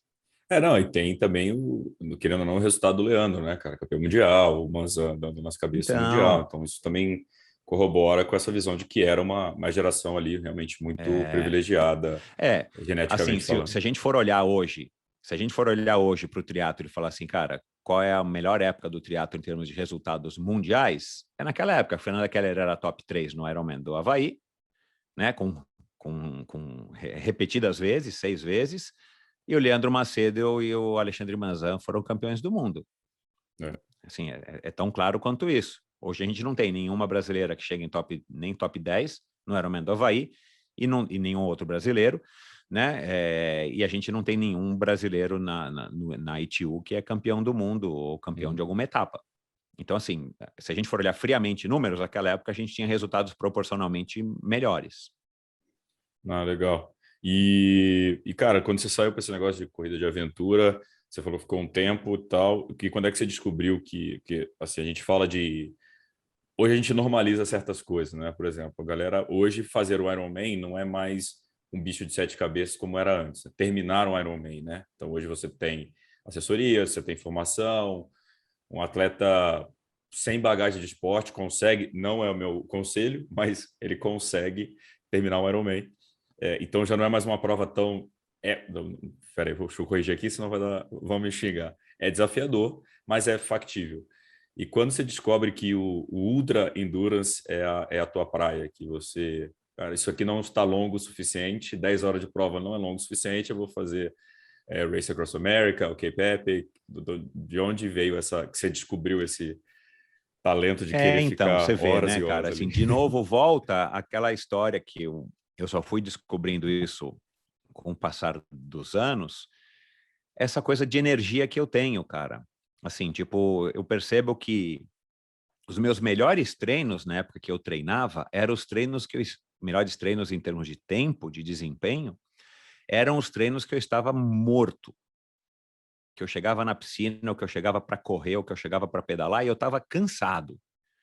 Aí, cara, por algum motivo passa meia hora, 40 minutos, aí você já está rendendo e você fala, cara, hoje saiu o meu melhor treino e eu estava morto. Se eu não tivesse vindo, eu teria perdido o meu melhor treino. E aí, cara, muito embora a minha performance no Ironman, nos 3 Ironman que eu fiz, não fiquei assim, satisfeito com a Uhum. performance, fiquei ok. Não fiquei chateado nem deprê, mas eu falei, cara, eu podia ter feito um pedal melhor, podia ter feito a natação nem tanto, mas um pedal melhor e uma corrida melhor. Mas eu percebi, cara, que eu curtia, como eu sempre curti treinar, quanto mais eu treinava, mais feliz eu ficava. E eu curtia a prova longa, justamente Uhum. pelo fato de você ter que lidar com todos os altos e os baixos, e dá para corrigir e tudo mais.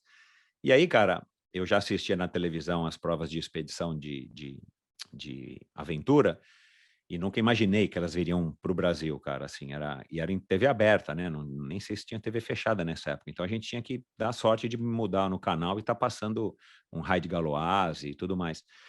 E a hora que chegou no Brasil, cara, de novo, o esporte estava desembarcando, aí eu peguei a primeira leva, né, de participantes, porque no triatlon eu fui da segunda geração, né, eu vim depois do Alexandre Ribeiro, do Armando Barcelos, até do Leandro Macedo. Mas na prova de aventura eu participei daí dessa primeira geração. Então, de novo, era isso.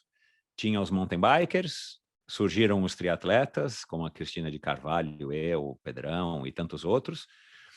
Aí tinham os montanhistas, aí vinham os caras que eram meio, como é que se diz? Era o pessoal que curtia cicloturismo. Uhum. Aí o Valdemar Niklevitz começou a participar, que tinha escalado o Everest, e juntou um bando de gente num saco para ver o que dava, né?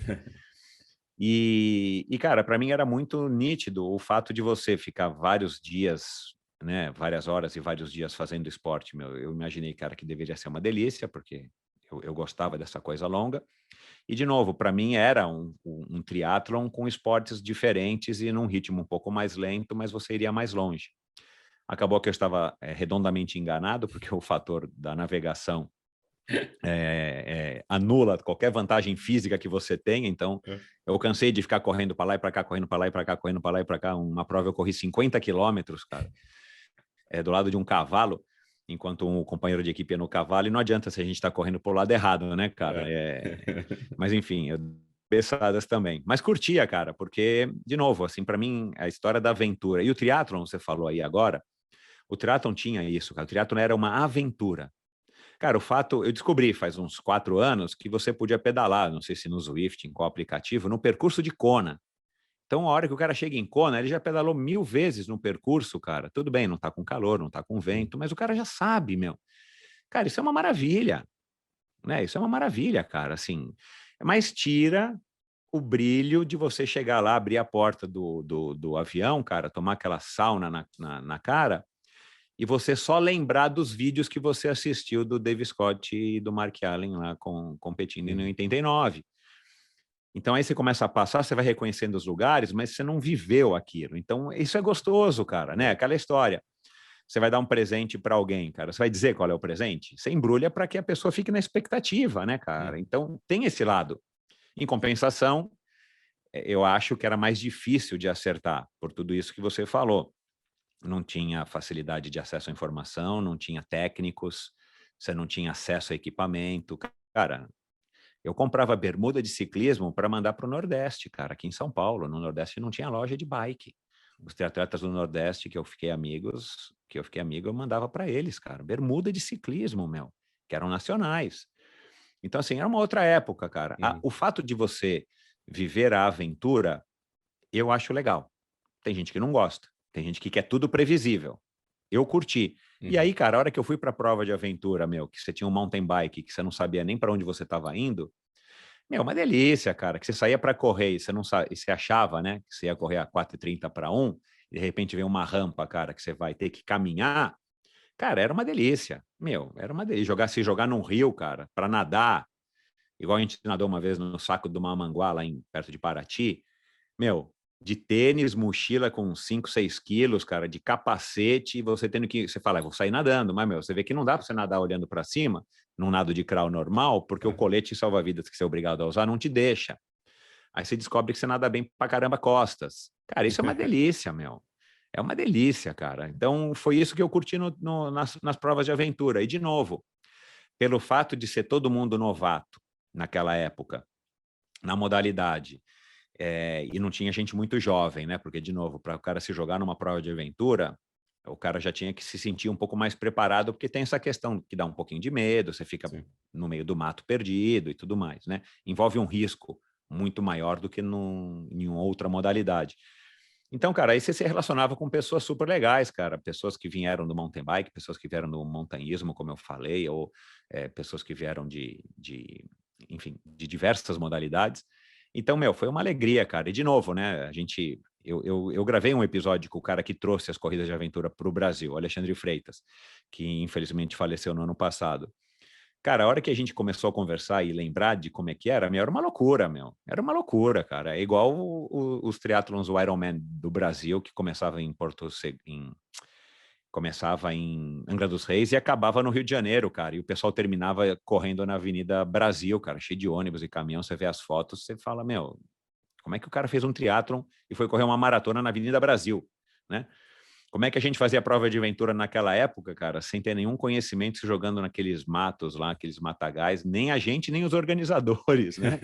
Mas isso é legal, né, cara? Tem um lado que você correu riscos, e talvez riscos que não fossem tão necessários, mas isso que me cativou, cara, na prova de aventura. E, de novo, além de treinar corrida, natação, que aí eu continuei treinando corrida, natação e ciclismo, mas incorporava um mountain bike, incorporava uma canoa, que é uma modalidade remo, é uma modalidade para quem faz triatlon, cara, que curte, né, a história de treinar.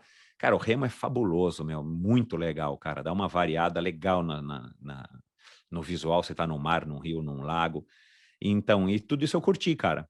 E pena que durou pouco, eu queria que tivesse durado mais, assim, se eu pudesse também voltar atrás no tempo, é que na época não deu, porque eu me mudei para o Ceará, tudo novo, minha filha pequenininha, não dava para treinar direito e tudo mais. Mas, cara, assim, se eu pudesse, eu ainda penso em voltar para a corrida de aventura. Vamos ver, né? De uma maneira não tão competitiva, mas por sobrevivência, porque é uma modalidade muito legal, meu, muito legal. E você tem pira de fazer Everest, montanhismo, alguma parte disso aí ou não? Não. Eu assisto todos os filmes, documentários, né? Já gravei também com a Areta, que subiu o Everest. Eu adoro. Tem um filme agora recente que foi ao ar no Netflix chamado 14 Picos. Eu comecei a ver, ainda não Recomendo. terminei. Vai hoje no Putz, rolo, eu cara, vou... aquele cara é fantástico. Do Nims Dai, o nome dele, um Sherpa. Eu adoro, tudo eu adoro. Li o livro do cara do Krakauer, do Everest. Tudo eu tenho livros aqui do Everest, mas não. Eu acho que é um perrengue que não me atrai, cara, assim.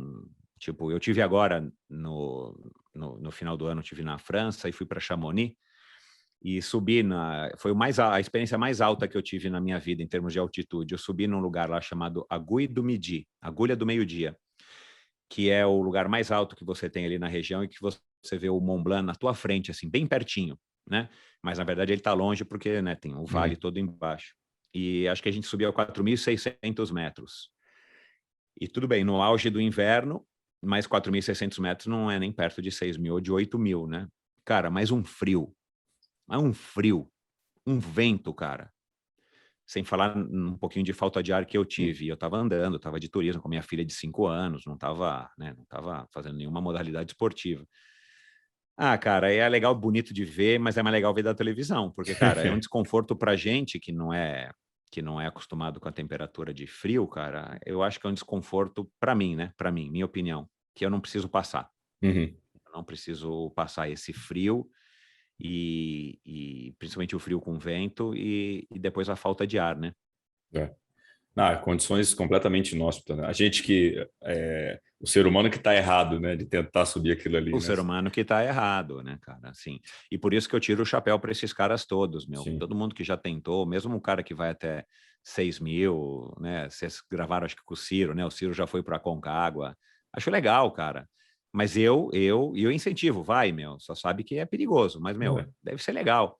Mas eu não tenho vontade. Eu Ok. quero ir para o acampamento base do Everest. Isso eu quero Ah, ir. Que é mais um trekking do aham. que uma escalada, né? Isso eu gostaria de ir, assim para conhecer o Nepal, para conhecer como é que é. Mas se você falar, eu banco tudo, vai lá, treina e vai. Não, Não, obrigado. não é para mim. É. Bom, vamos junto no Everest, no base do Everest. Então, eu tenho vontade também de ir até o base só também. Eu Então, leio, cara, eu acho que deve coleciono ser tudo, super legal, cara, mas passar lá uns 2, 3 dias, ver as expedições saindo, ver como é que é o clima, a vibe das pessoas, meu. ah, Esse filme 14 Picos eu gostei por isso, cara, porque, meu, puto, o cara foi guerreiro, meu, subiu os 14 picos mais altos do mundo em eu 6 meses, meu. 6 meses. Cara, meu, é claro, né? É muito mais complicado de todos os aspectos do que fazer, né? Sim. 14 Ironman em 6 meses, né? O menino lá fez 101 em 100 dias, mas é dureza, meu. Mas eu E, admiro, eu adoro.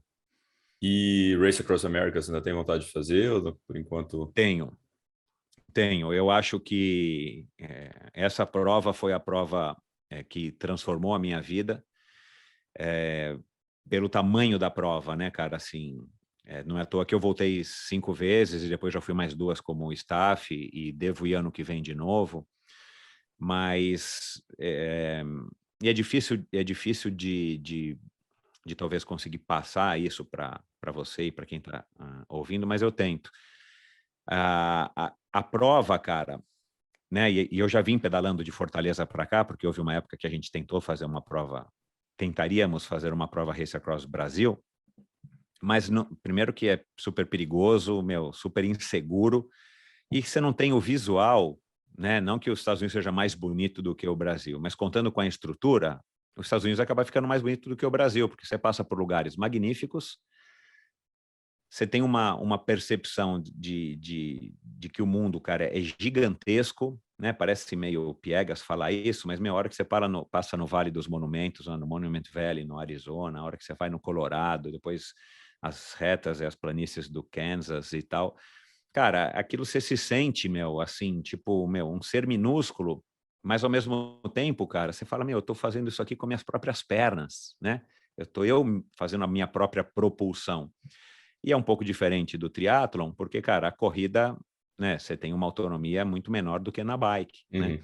Então, o fato de você ter essa autonomia, e eu ainda não cruzei os Estados Unidos sozinho, que esse seria o meu sonho, não sei se eu vou conseguir realizar, mas eu tenho vontade. Mas mesmo que seja revezando com mais 3 ou com mais um, como foi o meu caso. Cara, é uma maravilha, cara. E você está num lugar lindo, com estradas perfeitas, você não corre quase que risco nenhum, perto do que a gente está acostumado aqui no Brasil, né, cara? Infelizmente. E é o que eu disse desde a primeira vez que eu fui em 94, cara. Pô, você tá com amigos, fazendo o que você gosta, num lugar bonito e com saúde para fazer, né? Claro, precisa ter saúde. Então, cara, aquilo me fascinou de uma maneira, e como eu tenho essa ligação com a bicicleta, que eu não sei exatamente por quê, Explicar. cara, que eu adoro, né? Se eu tivesse que praticar uma modalidade apenas, tirando todas as dificuldades de pedalar e tudo mais, mas uma pelo próprio prazer de pedalar, de fazer, seria pedalar, né? Assim, se a gente fosse anular todas as dificuldades que a gente tem para pedalar aqui no Brasil, principalmente também numa cidade grande como a nossa, São Paulo, Uhum. mas, cara, pedalar é muito gostoso. Você pode ir devagar, eu levo minha filha à escola, depois eu vou dar uma volta, eu vou na padaria, eu treino de manhã. aí você pode ir para academia à noite. Cara, pedalar é uma maravilha, cara. Então eu tenho essa ligação forte com a bike.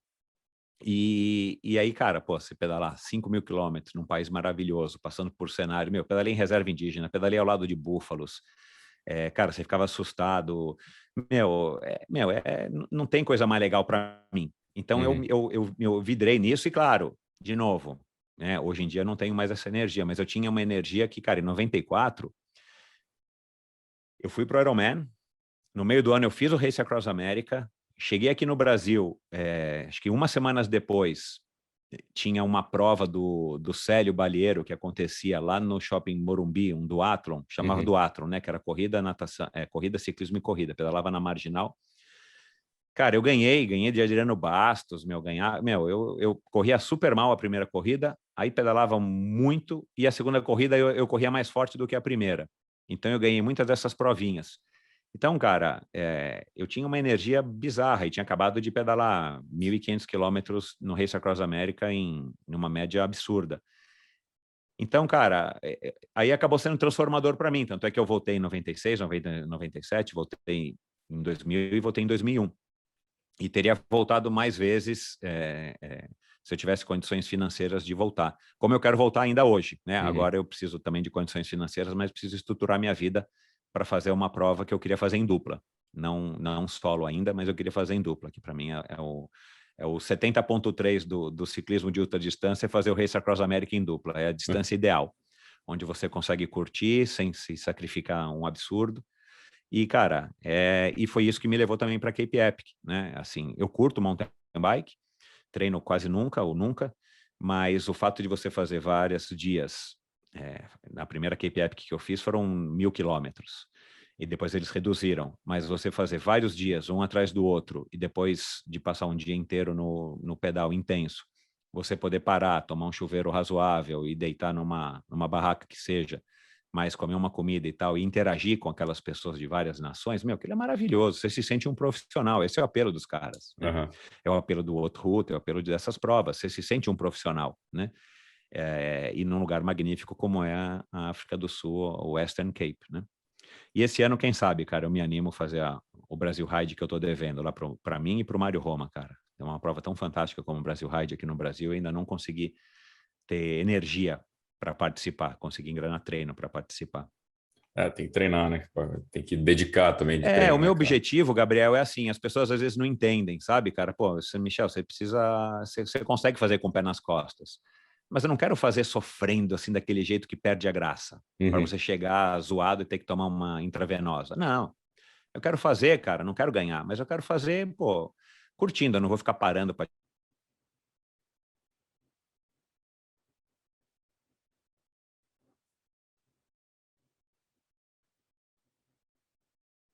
ponta de performance, mas também fazer me arrastando só para dizer que eu fiz, aí eu não tenho mais esse barato. Já fiz o suficiente, não preciso experimentar essa sensação.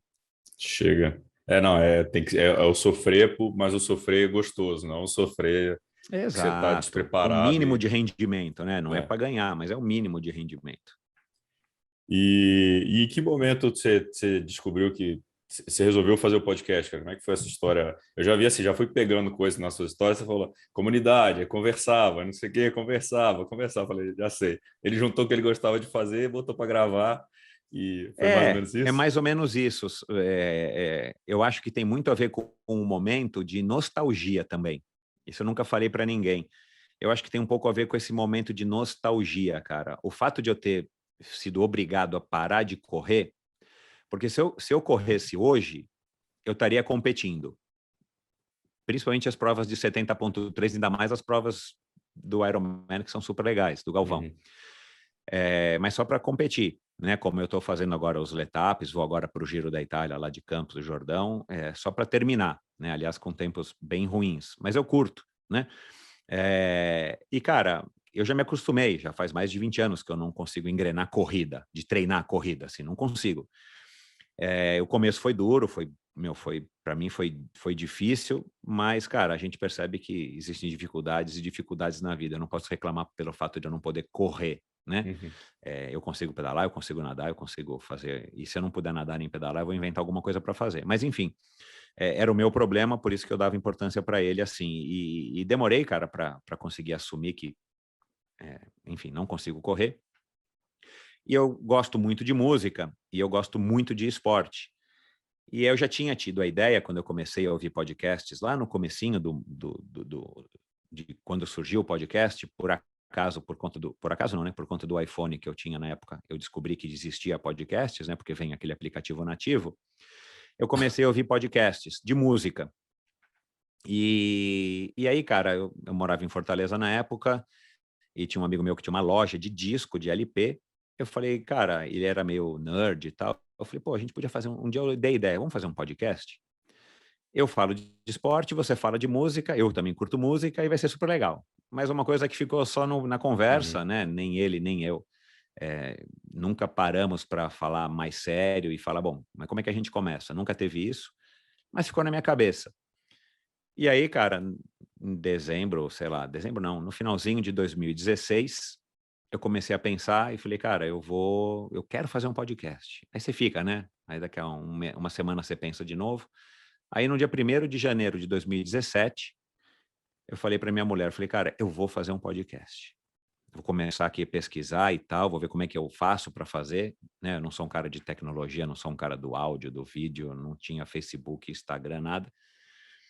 Mas eu falei, cara, vai ser um desafio para eu dar uma saída, né? Já estou ficando mais velho e tal, né, cara? Eu vou dar uma saída da área comum. E aí, naturalmente, para mim, cara, era resgatar a história do triatlon, porque uma maneira de estar valorizando um esporte que me deu praticamente tudo na minha vida, né? Um esporte que eu tenho uma paixão assim enorme. E seria também mais fácil, porque era só eu pegar meu celular e eu tinha lá o telefone da Fernanda Keller, do Armando Barcelos, do Alexandre Ribeiro, do Marco Ripper, do fulano, do Beltrano. Falei, cara, aí fiz um mini plano na minha cabeça, ia ser uma coisa para resgatar a história do triatlon e conhecer a história deles, que eu mesmo não conhecia, porque é difícil a gente, né? Eu duvido que a Vitória ou a Jennifer e a Luísa estão lá num training camp lá em Portugal, uma fica perguntando da história da outra. Não fica, porque são jovens, não estão muito preocupadas, é da idade, né? Mas eu falei, cara, eu não sei como é que a Fernanda Keller começou no esporte. E a Fernanda Keller foi madrinha do meu primeiro casamento. Cara, assim, eu viajei com o Armando, 1.500 vezes. Eu não sei como é que o Armando começou no esporte. Aí eu falei, eu vou chamar essas pessoas, vou contar a história, ouvir, né, a história deles, né? E de alguma maneira, cara, eu vou estar ajudando o triatlon, né? Porque, cara, você ter memória, você falar do esporte, é um esporte que eu acho que ainda não tem o devido valor, é um esporte que eu acho que precisa melhorar muito ainda. Então eu falei, cara, de alguma maneira eu não consigo patrocinar o esporte, eu não vou me envolver em organização, mas eu vou de alguma maneira jogar luz para o esporte, para de alguma maneira estar colaborando.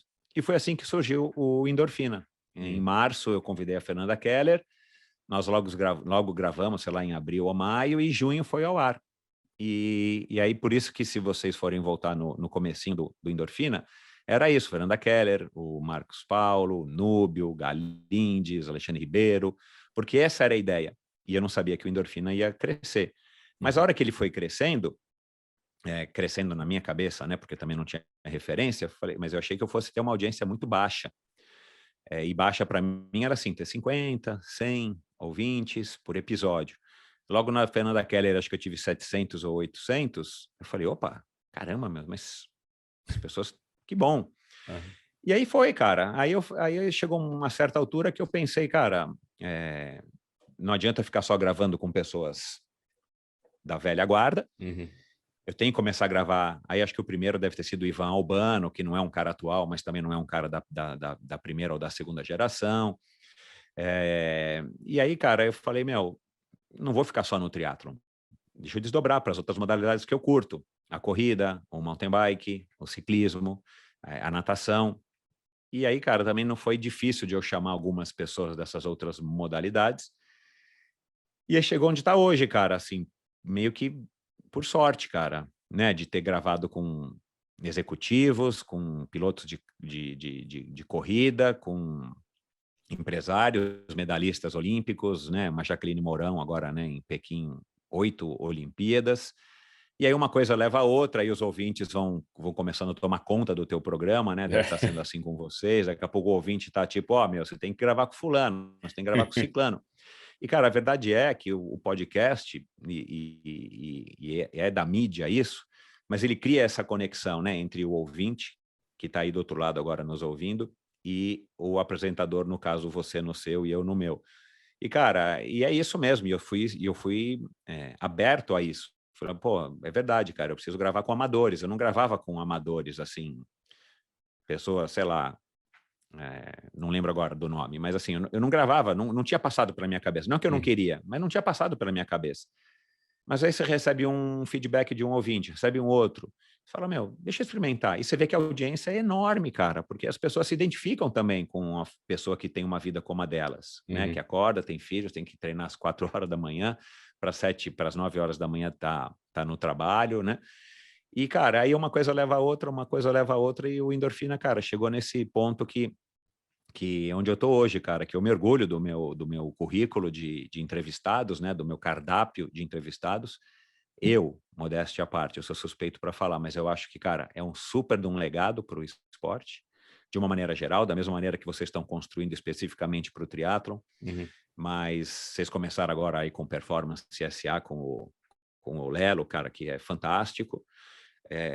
Cara, eu acho que, assim, quanto mais a gente falar de esporte nesse país, e com o mínimo de qualidade, que eu assumo que eu e vocês também temos, cara, é bom.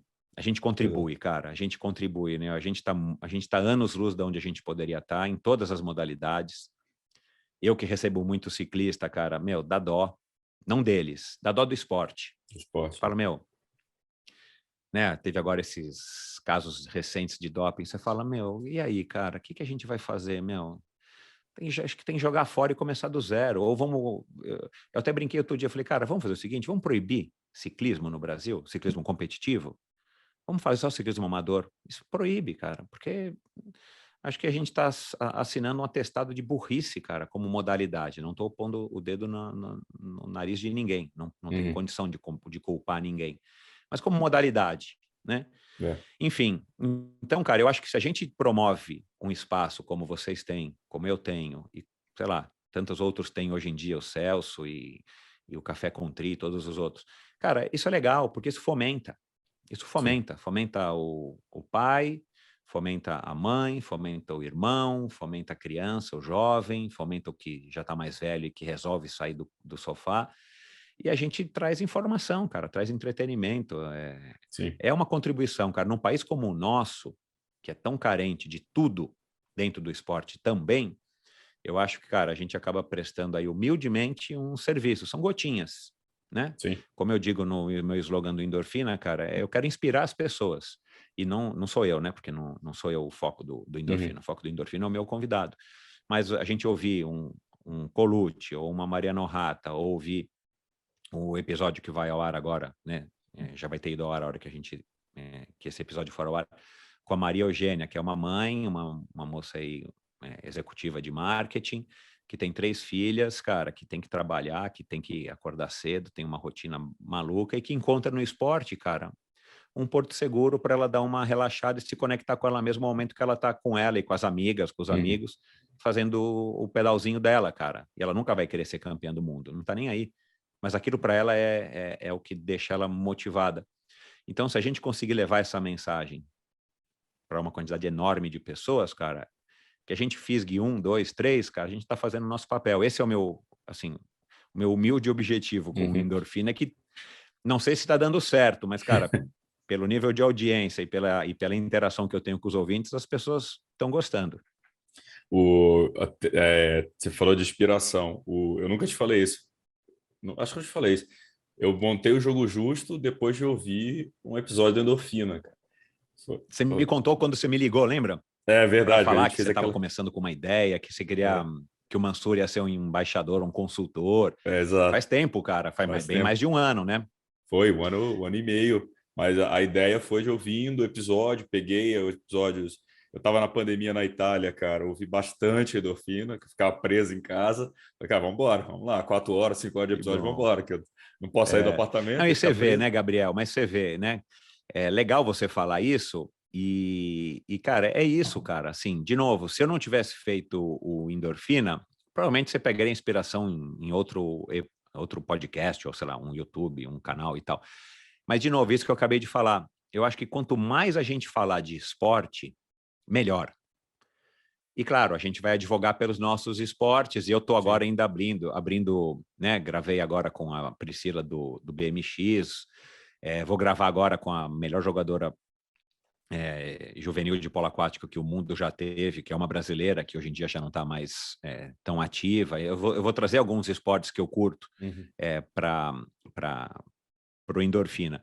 Mas eu acho que, de novo, cara, como o Brasil ele é tão carente, tirando o futebol, que eu acho que o futebol, não entendo nada, mas eu acho que o futebol tem outras carências, mas não é grana nem atenção, eu acho que quanto mais luz a gente jogar, cara, melhor, porque você vê, de ouvir o Endorfina, você se motivou, né, a estar colocando no papel uma ideia que provavelmente você já tinha do jogo justo, cara. E, de novo, se a gente conseguir impactar uma pessoa, cara, começar a sair do sofá e fazer uma corridinha, ou fazer um short, triatlon, ou uma pessoa que é moleque e que está ouvindo e que de repente vai ser um dia um campeão mundial, cara, putz, isso aí é muito legal, porque a gente não prejudica ninguém, né? Exato. Então acaba criando uma coisa que volta. A gente curte fazer isso, eu estou curtindo um absurdo. Eu adoro, cara, fazer o Endorfina. Tomara que um dia ele me dê dinheiro. Mas, cara, para mim tem sido fantástico, cara. Meu, eu sentei com pessoas, cara, que são incríveis para conversar, cara, por horas. Quantos anos você tem, Gabriel? Tô com 37. Puta, você é moleque, você não pegou. Na minha época, cara, a gente tinha que ficar no telefone de disco, Peguei o com finalzinho disso fio. aí. E aí eu lembro que, eu achei para vender perto de casa um fio, que era um puta de um fio longo, meu. Que aí eu conseguia ficar na cama do meu quarto, porque o telefone era no corredor. Uma casa não tão grande, mas aí o fio passava embaixo da porta e eu ficava. E de repente minha mãe pegava a extensão e falava, Michel, preciso usar o telefone. E você ficava com um amigo e normalmente com uma namorada, ficava 2 horas, meu, a orelha quente no telefone, né? Cara, a gente não tem mais isso, cara. Hoje, meu, que eu ouço, tá? Muitas queixas ou relatos de pessoas que dizem que no triatlon hoje é assim. Todo mundo chega para a largada, faz a prova, terminou, faz uma resenha muito rápida, cada um na sua assessoria, aí não mistura o cara da camisa laranja com a da camisa azul, com a da camisa vermelha, com a da camisa preta. Tira uma selfie e vai embora, porque aí a resenha fica na internet depois. Não tem essa interação, né? Então, cara, o que eu acho que eu, Michel, com 52 anos, estou vivendo é uma coisa que eu curtia e que hoje é difícil. E também, cara, né? Quando que a gente ia conseguir conversar 1 hora e pouco, como a gente está conversando agora, só se a gente fosse fazer um pedal, né? Ou uma corrida. Mas é difícil, cara, a gente arrumar tempo. E eu acho que o podcast como o Endorfina ou como o MTCast, ele está trazendo isso para o ouvinte. Por isso que as pessoas estão curtindo. Né? O cara está no rolinho dele, ou está no carro, no trânsito. O que eu recebo de relato de gente do Brasil que é representante comercial e que viaja entre as cidadezinhas todas, e o cara fala, meu, não tenho mais o pavor de pegar a estrada e falar, meu, o que eu vou ficar fazendo até chegar numa cidade tal, depois ir para outra cidade? O cara vai ouvindo um podcast, nem é só o Endorfina. O cara vai ouvindo um podcast. O cara liga lá o celular dele, o Spotify, o que quer que seja, e ouve. Então, cara, eu acho que a gente está entretendo as pessoas e tentando entreter com informação que seja relevante, né? Tanto vocês que são mais jornalísticos, quanto eu que sou mais de contar história. Então, cara, para mim isso tem sido uma viagem, cara. Depois de quase 5 anos, né, que eu vou completar agora em junho, para mim continua sendo uma viagem. E eu acho que o princípio de tudo também é se divertir, né, Michel? Quando você se diverte fazendo, vai a hora que você olha e fala, cara, pelo amor de Deus, já passou o tempo aqui, pelo amor de Deus, estourei, esqueci. Porque é isso, cara, assim, para mim não é um martírio. Você ficar conversando, cara. Eu conversei com pessoas, de Fernanda Keller, de um Galindes, que é super divertido, a um Alexandre Ribeiro, cara, a um Joaquim Cruz, cara, Tony Canaan, cara, Guilherme Tâmega, cara. Eu peguei cada um. Que, cara, eu olho o João Amoedo, o Kakinoff, que vocês gravaram aí com o Lelo no Performance SA. Quando é que eu ia conversar com o Alexandre Birman, cara? Só se eu tivesse competindo triatlo e conhecesse ele pelo Vinhal. Ou um Vinhal, cara, que é um cara que, O Vinhal é fora da curva, né? O Vinhal é... Sim. Para mim, o Vinhal enfim, é de outro mundo. Então, assim, cara, e tudo isso graças à minha iniciativa de um dia começar lá do zero e insistir, né, cara? Assim, eu também tô insistindo, né? Eu tô aí há quase 5 anos, então eu não tô largando o osso. Tantos começaram um podcast, eu ajudei uns a começarem podcast que pararam. Não é fácil, né? Mas eu vou te falar, eu acho legal. Eu sou fã de ouvir e sou fã de fazer. O pai de uma namorada falou uma vez, ele falou, cara, o Gabriel fala tanto que se ele estiver na ilha deserta, ele grava o podcast com a árvore. Então eu falei, cara, acho que achei um negócio que eu gosto de fazer, que eu falo pra cacete. Eu adoro história, eu até brinco. Cara, eu pego o Então, Uber hoje, cara, todo Uber, eu converso com todos os Ubers eu converso. Eu é. tive que fazer, eu tô morando na Vila Leopoldina, eu fui até São Bernardo, semana passada, então foi 50 minutos de Uber. Cara, se eu tivesse gravado, dava um episódio de podcast. Eu fiquei Olha lá. conversando com o cara, eu converso com todo mundo. Então eu falei, cara, acho que é só botar para gravar que eu tenho um produto pronto já e Então, tá fácil. cara, e não bobeia, cara, põe. Eu É. já recomendei várias pessoas a fazerem podcast, cara, porque, meu, primeiro que tem gosto para tudo, Uhum. né? Difícil você falar, ninguém vai querer ouvir isso. Eu acho que é praticamente impossível que ninguém queira ouvir. E, cara, o podcast é isso, meu, é o áudio democratizado. O YouTube é super legal, como as pessoas estão nos assistindo aqui também, mas o YouTube o cara precisa ficar parado, né? O cara É. não está na academia vendo o YouTube, o cara não está no Uber assistindo necessariamente o YouTube, o cara não está, sei lá, no Sim. carro assistindo o YouTube fazendo uma viagem, né? Então, o podcast tem isso, né, cara? Agora o YouTube também democratizou a televisão, né? Hoje, sabe o É. que eu estou fazendo, cara? Eu descobri, eu estou assistindo as provas que eu mais curto na Olimpíada de Inverno, num canal do YouTube, acho que chama Olympics, não sei nem se ele é um canal oficial. Cara, é a transmissão oficial, original, só não sei se é chupinhada ou não, mas só que não tem áudio. O áudio é o microfone ligado no que pega o É. vento, que pega os treinadores falando rápido ali. Cara, eu fico 2 horas antes de dormir, 1h30, não 2 que eu não consigo, mas fico às vezes 1h30, às vezes 1 hora, enquanto minha mulher faz a minha filha mais nova dormir. Cara, fico vendo os caras descendo lá o esqui que eu não tô conseguindo acompanhar, né? Tipo, agora tá tendo prova, a gente não tá É. assistindo, tá aqui, e não estaria também, estaria trabalhando. Mas, cara, o YouTube é fantástico por isso, cara. Assim, É. eu tô fanzaço, cara. Eu achei que o YouTube fosse só para os YouTubers Uhum. e aqueles conteúdos que, no meu gosto, não me atraem.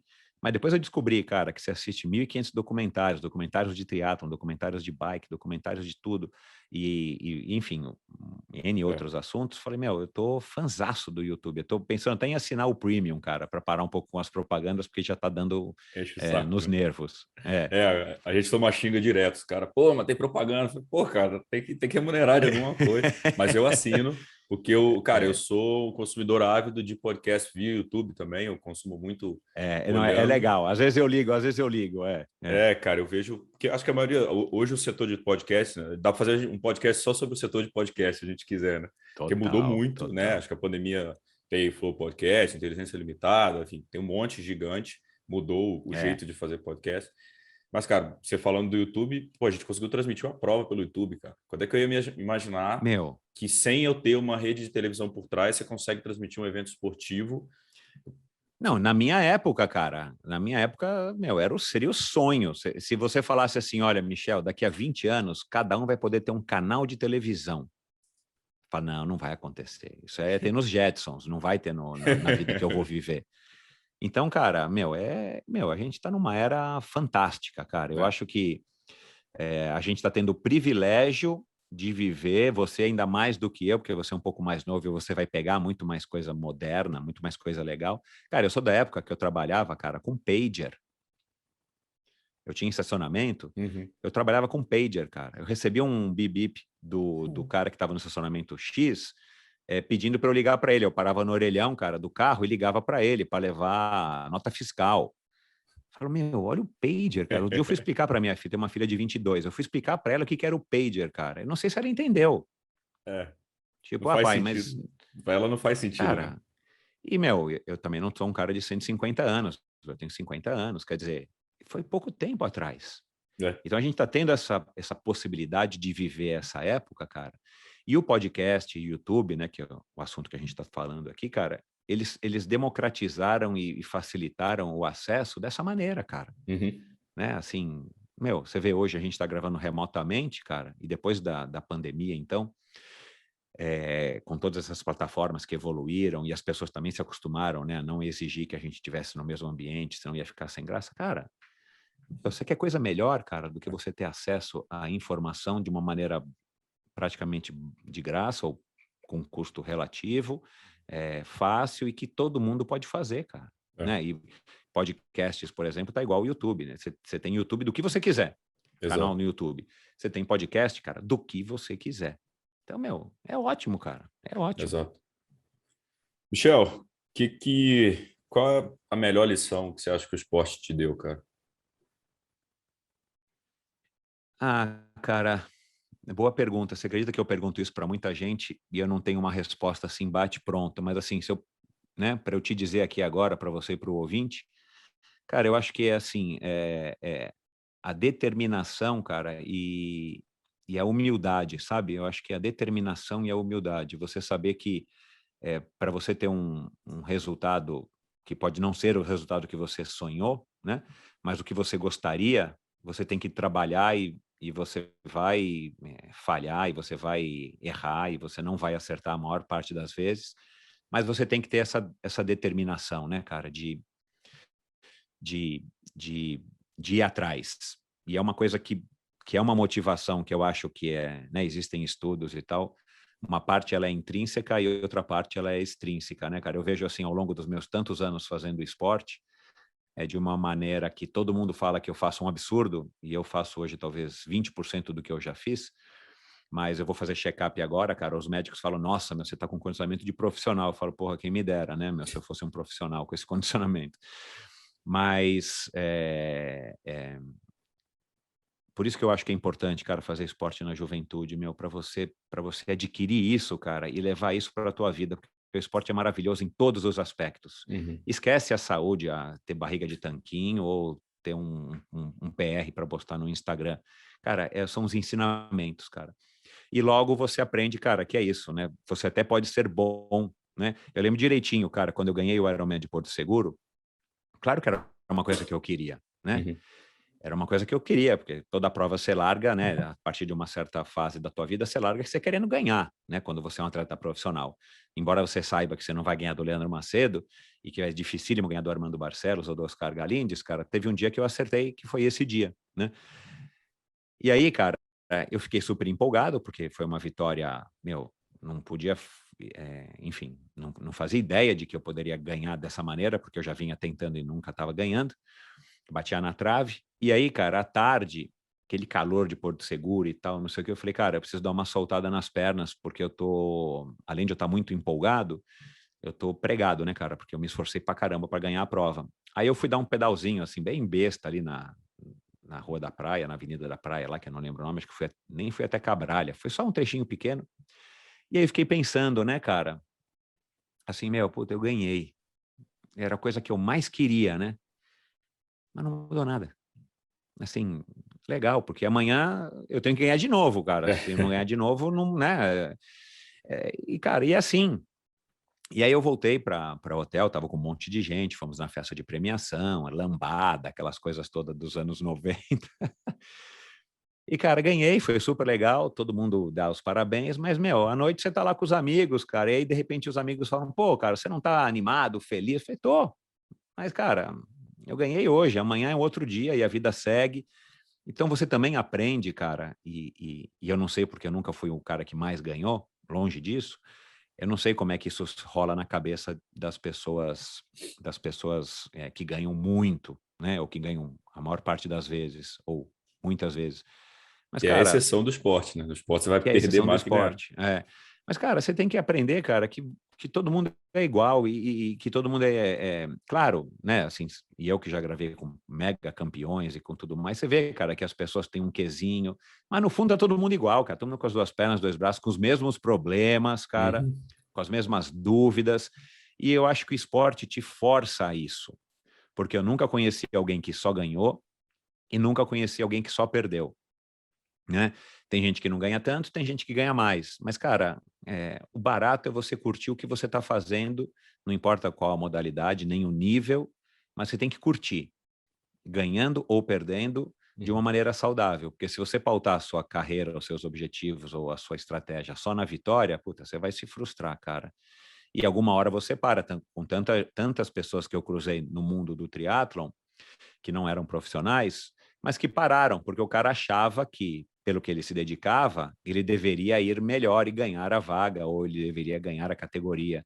E de repente o cara percebe que tem gente que é melhor, cara. O que você vai fazer? Né?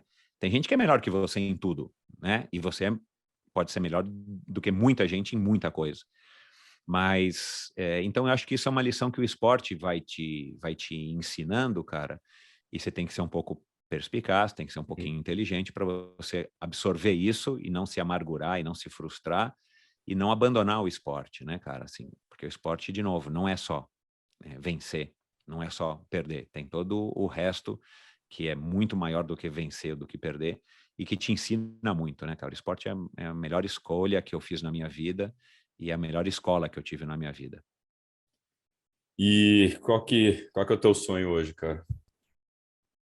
Cara, assim, eu quero ter saúde e longevidade para continuar praticando os meus esportezinhos, né? A minha pedalada, a minha natação, que está uma lástima, por muitos e muitos anos, porque isso realmente é uma coisa que me deixa mais tranquilo no sentido de feliz mesmo, assim, de satisfeito, de relaxado.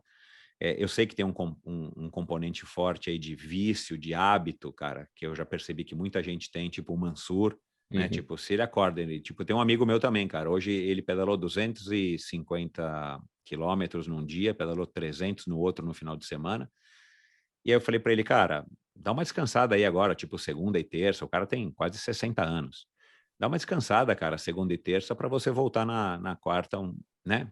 Porque você deve estar pregado, cara. Por mais que você não esteja sentindo, né? Na tua idade, então, eu zoei ele. E o cara estava hoje lá cedinho, cara, na ciclovia, pedalou ontem, pedalou hoje, né? Pouco, mas pedalou.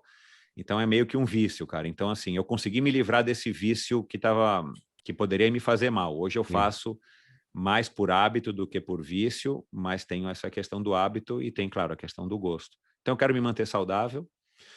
No Endorfina, cara, eu quero fazer a audiência crescer. Tem algumas figurinhas aí que eu quero trazer para o Endorfina, né? Que cada ano eu tenho o objetivo de trazer umas figurinhas prateadas, né? Figurinhas no sentido Aquelas do literal, álbum do ali. álbum de figurinhas do Endorfina. Até preciso falar com a Ana Lídia Borba, que faz o baralho lá, como é que eu faço para fazer um álbum de figurinha do Endorfina, cara? Quem sabe eu lance um álbum de cromos ilustrados do Endorfina. Cara, quero curtir a minha família. Tenho uma filhinha de 5 anos, a minha filha mais velha vai se formar esse ano em advogada lá pela GV e tal. Eu quero me manter saudável.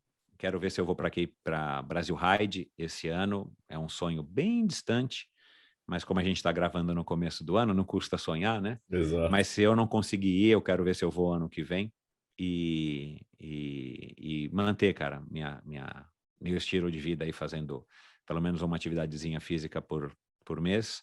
E quem sabe esse ano é o ano que eu vou conseguir estabelecer o Endorfina como um trabalho de fato, né, cara? Que é um trabalho, mas não me dá dinheiro. Eu preciso que dê um pouquinho de dinheiro para eu continuar fazendo ele. A galera acha que a gente ganha milhões fazendo essas coisas, galera. Não é assim, não. Nossa senhora, meu. É É uma delícia dureza. de fazer, cara, mas, meu, se alguém souber aí como é que faz para ganhar dinheiro, me diz, cara. Fala, dá uma dica pra gente aí que a gente tá precisando. Exato, eu juro, cara, que eu tô precisando e gostaria muito de continuar com endorfina, aumentar a frequência. Eu quero ver se eu aumento a frequência esse ano, que é um outro desafio, né? Porque aí o trabalho dobra, literalmente, né? Não é que você consegue diminuir alguma coisa, o trabalho vai aumentando na proporção que você aumenta a frequência dos episódios. Eu fiz na pandemia, fiz um teste, eu tinha episódios gravados e falei, cara, agora na pandemia tá mais fácil de achar os convidados e tal. Eu fiz. Foi super legal, deu um recall bem legal para a audiência, os caras curtiram. E aí eu também, no meu caso, né, que eu estou abrindo o espectro das modalidades, eu consigo trazer mais modalidades, mais convidados, mais empresários, mais tudo. Então, eu gostaria para o segundo semestre de aniversário de 5 anos do Endorfina, mas eu estou buscando aí gente para me ajudar a bancar isso ainda. E precisava para a galera, né? A gravação é só a ponta do iceberg, né? Que você tem que preparar a pauta, depois tem que editar, tem que botar. Então, Não, tem... dá trabalho, cara. Assim, eu acho que isso que você falou da pesquisa, que você usa o Endorfina, eu uso o MTCast, eu estou usando os outros podcasts. Eu sempre pergunto para o convidado, que você já participou de algum podcast? Me manda, me diz qual é, que eu vou ouvir, porque isso ajuda, né, cara? E eu acho que isso é um sinal de respeito, sabe, cara, ao convidado. Eu ouvi isso de grandes entrevistadores, assim, entrevistadores de 20, 30, 40 anos. E eu ouvi isso de alguns deles, tipo, olha, a hora que você faz uma pesquisa, cara, no mínimo é um sinal de respeito com o convidado, né? Tipo, esse Flows, que agora tá na moda, né? E deu essa confusão toda do nazismo e tal. Eu curto alguns episódios, não consigo assistir todos, porque a maior parte dos convidados, assim, eu não tenho tanto interesse. Mas, cara, por exemplo, do Abílio Diniz, que eu achei que foi um podcast fabuloso. Aliás, eu recomendo, né? Eu que gravei já com o Abílio Diniz. Eu queria ter tido a oportunidade de gravar como eles gravaram com o Abílio presencialmente.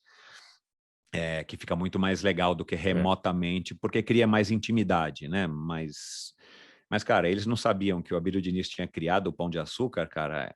Não sei, cada um tem o seu estilo, de novo, né? E eles fazem muito mais sucesso do que o Endorfina, então fica difícil eu meter o dedo no negócio deles. Mas eu acho que, assim, cara, é um sinal de respeito, cara. E depois você quer trazer coisas... Eu me esforço muito no Endorfina de trazer coisas que normalmente o cara não traz isso, não trouxe, né? Ou não traz nos próprios canais, porque também é difícil. Quando você pega um convidado, como eu peguei, sei lá, o Henrique Avancini, o cara tem programa de televisão, o cara tem canal no YouTube, o cara tem assessor de imprensa para falar da roda, tem assessor de imprensa para falar do pneu, tem assessor de imprensa para falar do treino.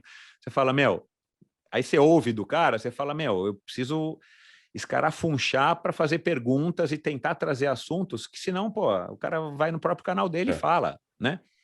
Então, eu tento trazer isso dos convidados. Por isso que quanto mais notório é o convidado, para mim é mais desafiador. Sim. Porque o cara já foi muito mais exposto, mas ao mesmo tempo é legal, né, cara? A gente que gosta de esporte gosta dessa questão do desafio, né? Então, eu demoro mais para conseguir fazer uma pauta interessante, pelo menos que eu acho, né, que seja interessante para o meu ouvinte, quando o convidado é mais notório. Então, esse também é um desafio que me instiga, assim, cara. Quando eu pego uma pessoa desconhecida, legal, mas é muito mais fácil, porque o cara não falou tudo já da vida dele, não tem um canal no YouTube com milhares de seguidores ou um Instagram com centenas de milhares de seguidores. Então, esse é um desafio que eu curto, cara, assim, tenho curtido.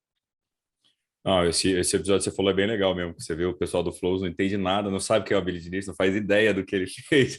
E acho que é um pouco da pegada. Acho que antigamente o programa de entrevistas tem a pré-produção, né? Então, por exemplo, o Jô Soares, acho que Exato. Já eu me via disseram muito o isso. Jô Soares. O cara já vem com uma pauta pronta, a pré-produção já fez tudo.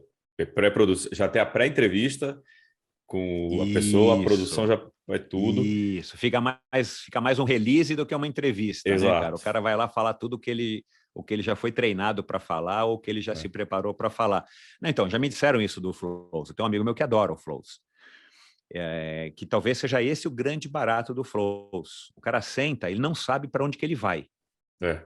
Né? E aí, de repente, o cara vai para um lugar que deu completamente errado e o cara foi expulso do negócio. Mas, de novo, além dele ter uma audiência, eles, né, terem uma audiência muito maior do que eu, cara, eles estão recebendo convidados que não são pessoas quaisquer. Os caras estão recebendo, um Abílio Diniz, que rasgou a seda para eles, aquele outro lá, Leandro Carnal, que, aliás, fez uma crítica a eles nessa semana no jornal, que foi bem interessante. Ele diz uma coisa que eu achei curiosa. Sabe o que ele falou, cara? Que deveria ser proibido fazer sucesso antes dos 40 anos, cara. Aliás, eu recomendo. Eu não lembro se o Leandro Carnal escreve na Folha ou no Estado, mas procurem, quem estiver assistindo, Leandro Carnal na Folha, sucesso antes dos 40. E, claro, esse cara é um filósofo da nossa época, né, cara? que a gente pode falar desse cara, mesmo que você não compactue com todas as ideias dele. Uhum.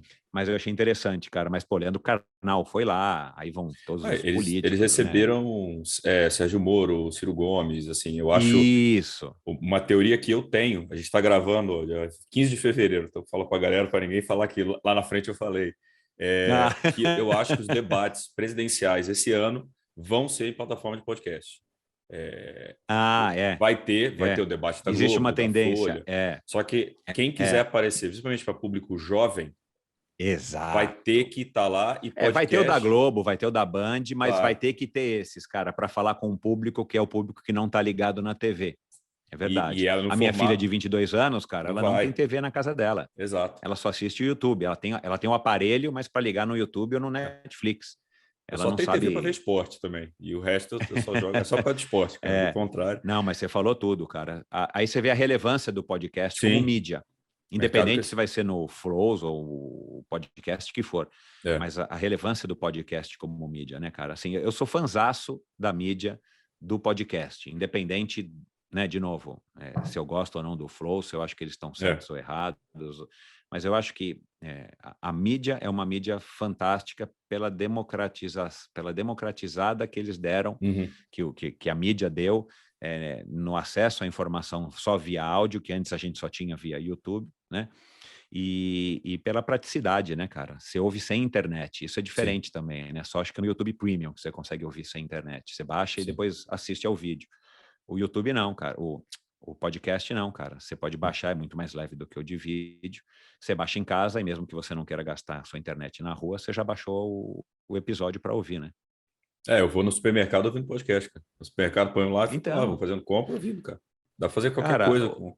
eu até escrevi isso no meu newsletter faz pouco tempo, cara. Eu adoro ouvir música, mas eu tava com tanto podcast, que eu também, assim, eu ouço mais podcast, quer dizer, eu quero ouvir mais podcast do que eu tenho tempo de ouvir, né? Eu também não Aham. fico o tempo inteiro ouvindo, né? Então, cara, aí eu tenho os podcasts salvos para ouvir, né? Mas de repente eu falei, cara, um dia eu falei assim, cara, fui pedalar num sábado, num domingo e tal, e eu ouço bem baixinho, né? Antes que me critiquem, eu ouço podcast de uma maneira bem baixa quando eu vou pedalar por questões de segurança. Putz, cara, eu não vou ouvir podcast hoje, eu vou ouvir música, estou com vontade de ouvir música, cara, até para me dar uma embalada no treino. Uhum. Mas, cara, eu me acostumei tanto a ouvir podcast que de repente você não ouve mais música, cara. É. Inclusive no carro, né? Tudo bem que eu ando quase nada de carro, mas, cara, já conecta o Spotify lá e você já vai ouvindo o restinho do podcast e você vai, né? E eu acho que esse é o grande barato do podcast, você poder aproveitar o tempo que você estaria no supermercado, eu ouço muito na academia, né? Eu vou para a Uhum. academia 3, 4 vezes por semana, ouvindo música, que é gostoso, ou ouvindo o som ambiente. Mas você pode ouvir, cara, política, Sim. o que você quiser, né, cara?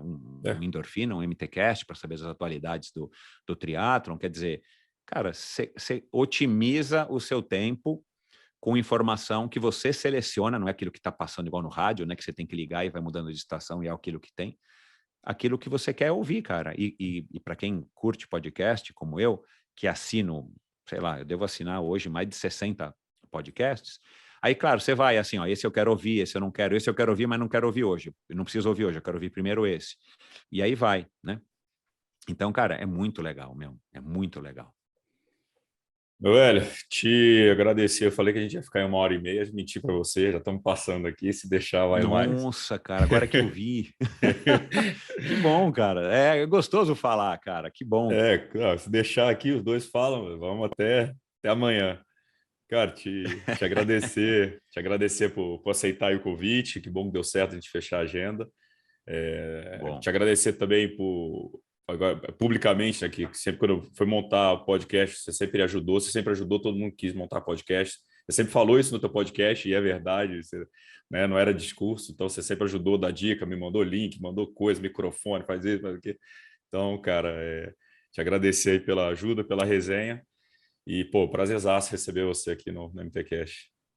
Legal, cara. O prazer foi meu. Sou fã também do MTCast, já te falei isso. Parabéns aí também pela iniciativa do Jogo Justo, cara. E vamos lá, vamos trabalhar pelo esporte, vamos tentar fazer o esporte dar certo, né? enfim, por menor que seja a nossa contribuição, acho que, de novo, quanto mais gente estiver falando e ventilando e arejando, eu acho que essa iniciativa que vocês tiveram é fantástica para o triatlon, cara. Eu acho que o triatlon precisa disso, e como é o esporte, né, nossa paixão, cara, que surjam cada vez mais pessoas com a vontade que vocês têm de fazer o esporte dar certo. E vamos torcer, né, cara, para que ele dê. Exato. Porque a verdade é que, de novo, né, cara, ninguém vive de vento. Então, se chega uma hora o negócio não está virando, infelizmente, a gente também não vai ficar aqui fazendo trabalho voluntário a vida inteira, né? Ou vai fazer de uma maneira muito mais de hobby do que de trabalho, né? Vamos mudar de profissão e vamos tentar manter isso aqui como um hobby. Mas eu acho que, cara, o trabalho de vocês está de parabéns, e eu torço para que vocês cresçam como plataforma, né? Em todos os sentidos, como vocês estão. Pelo menos eu sinto que vocês estão nessa pegada, né? A gente nunca conversou nesse aspecto, mas que vocês tenham sucesso aí, e que a gente consiga, pelo menos de alguma maneira, ver que o esporte está caminhando para frente. Talvez a gente nunca vai ver ele chegando onde a gente quer que ele chegue, onde ele pode chegar, mas que a gente olhe daqui a 2, 3, 4, 5 anos e fale, olha como o esporte está evoluindo. Uhum. Isso para a gente, mas principalmente para as novas gerações, né? Exatamente. Cara, obrigado. Torcida assim qualificada aí ajuda, já ganha um monte de seguidor já nessa brincadeira. Valeu, galera. Esse foi Legal, mais um Gabriel. MTCast. Siga aí, compartilha. Siga o Michel também lá nas redes, o Endorfina. Todo mundo já conhece o Endorfina, mas, né, vale, toda a propaganda vale, né? Toda Valeu, propaganda tamo vale. junto. Um abração para você. Valeu, cara. Obrigado aí, Falou. ouvinte. Tchau.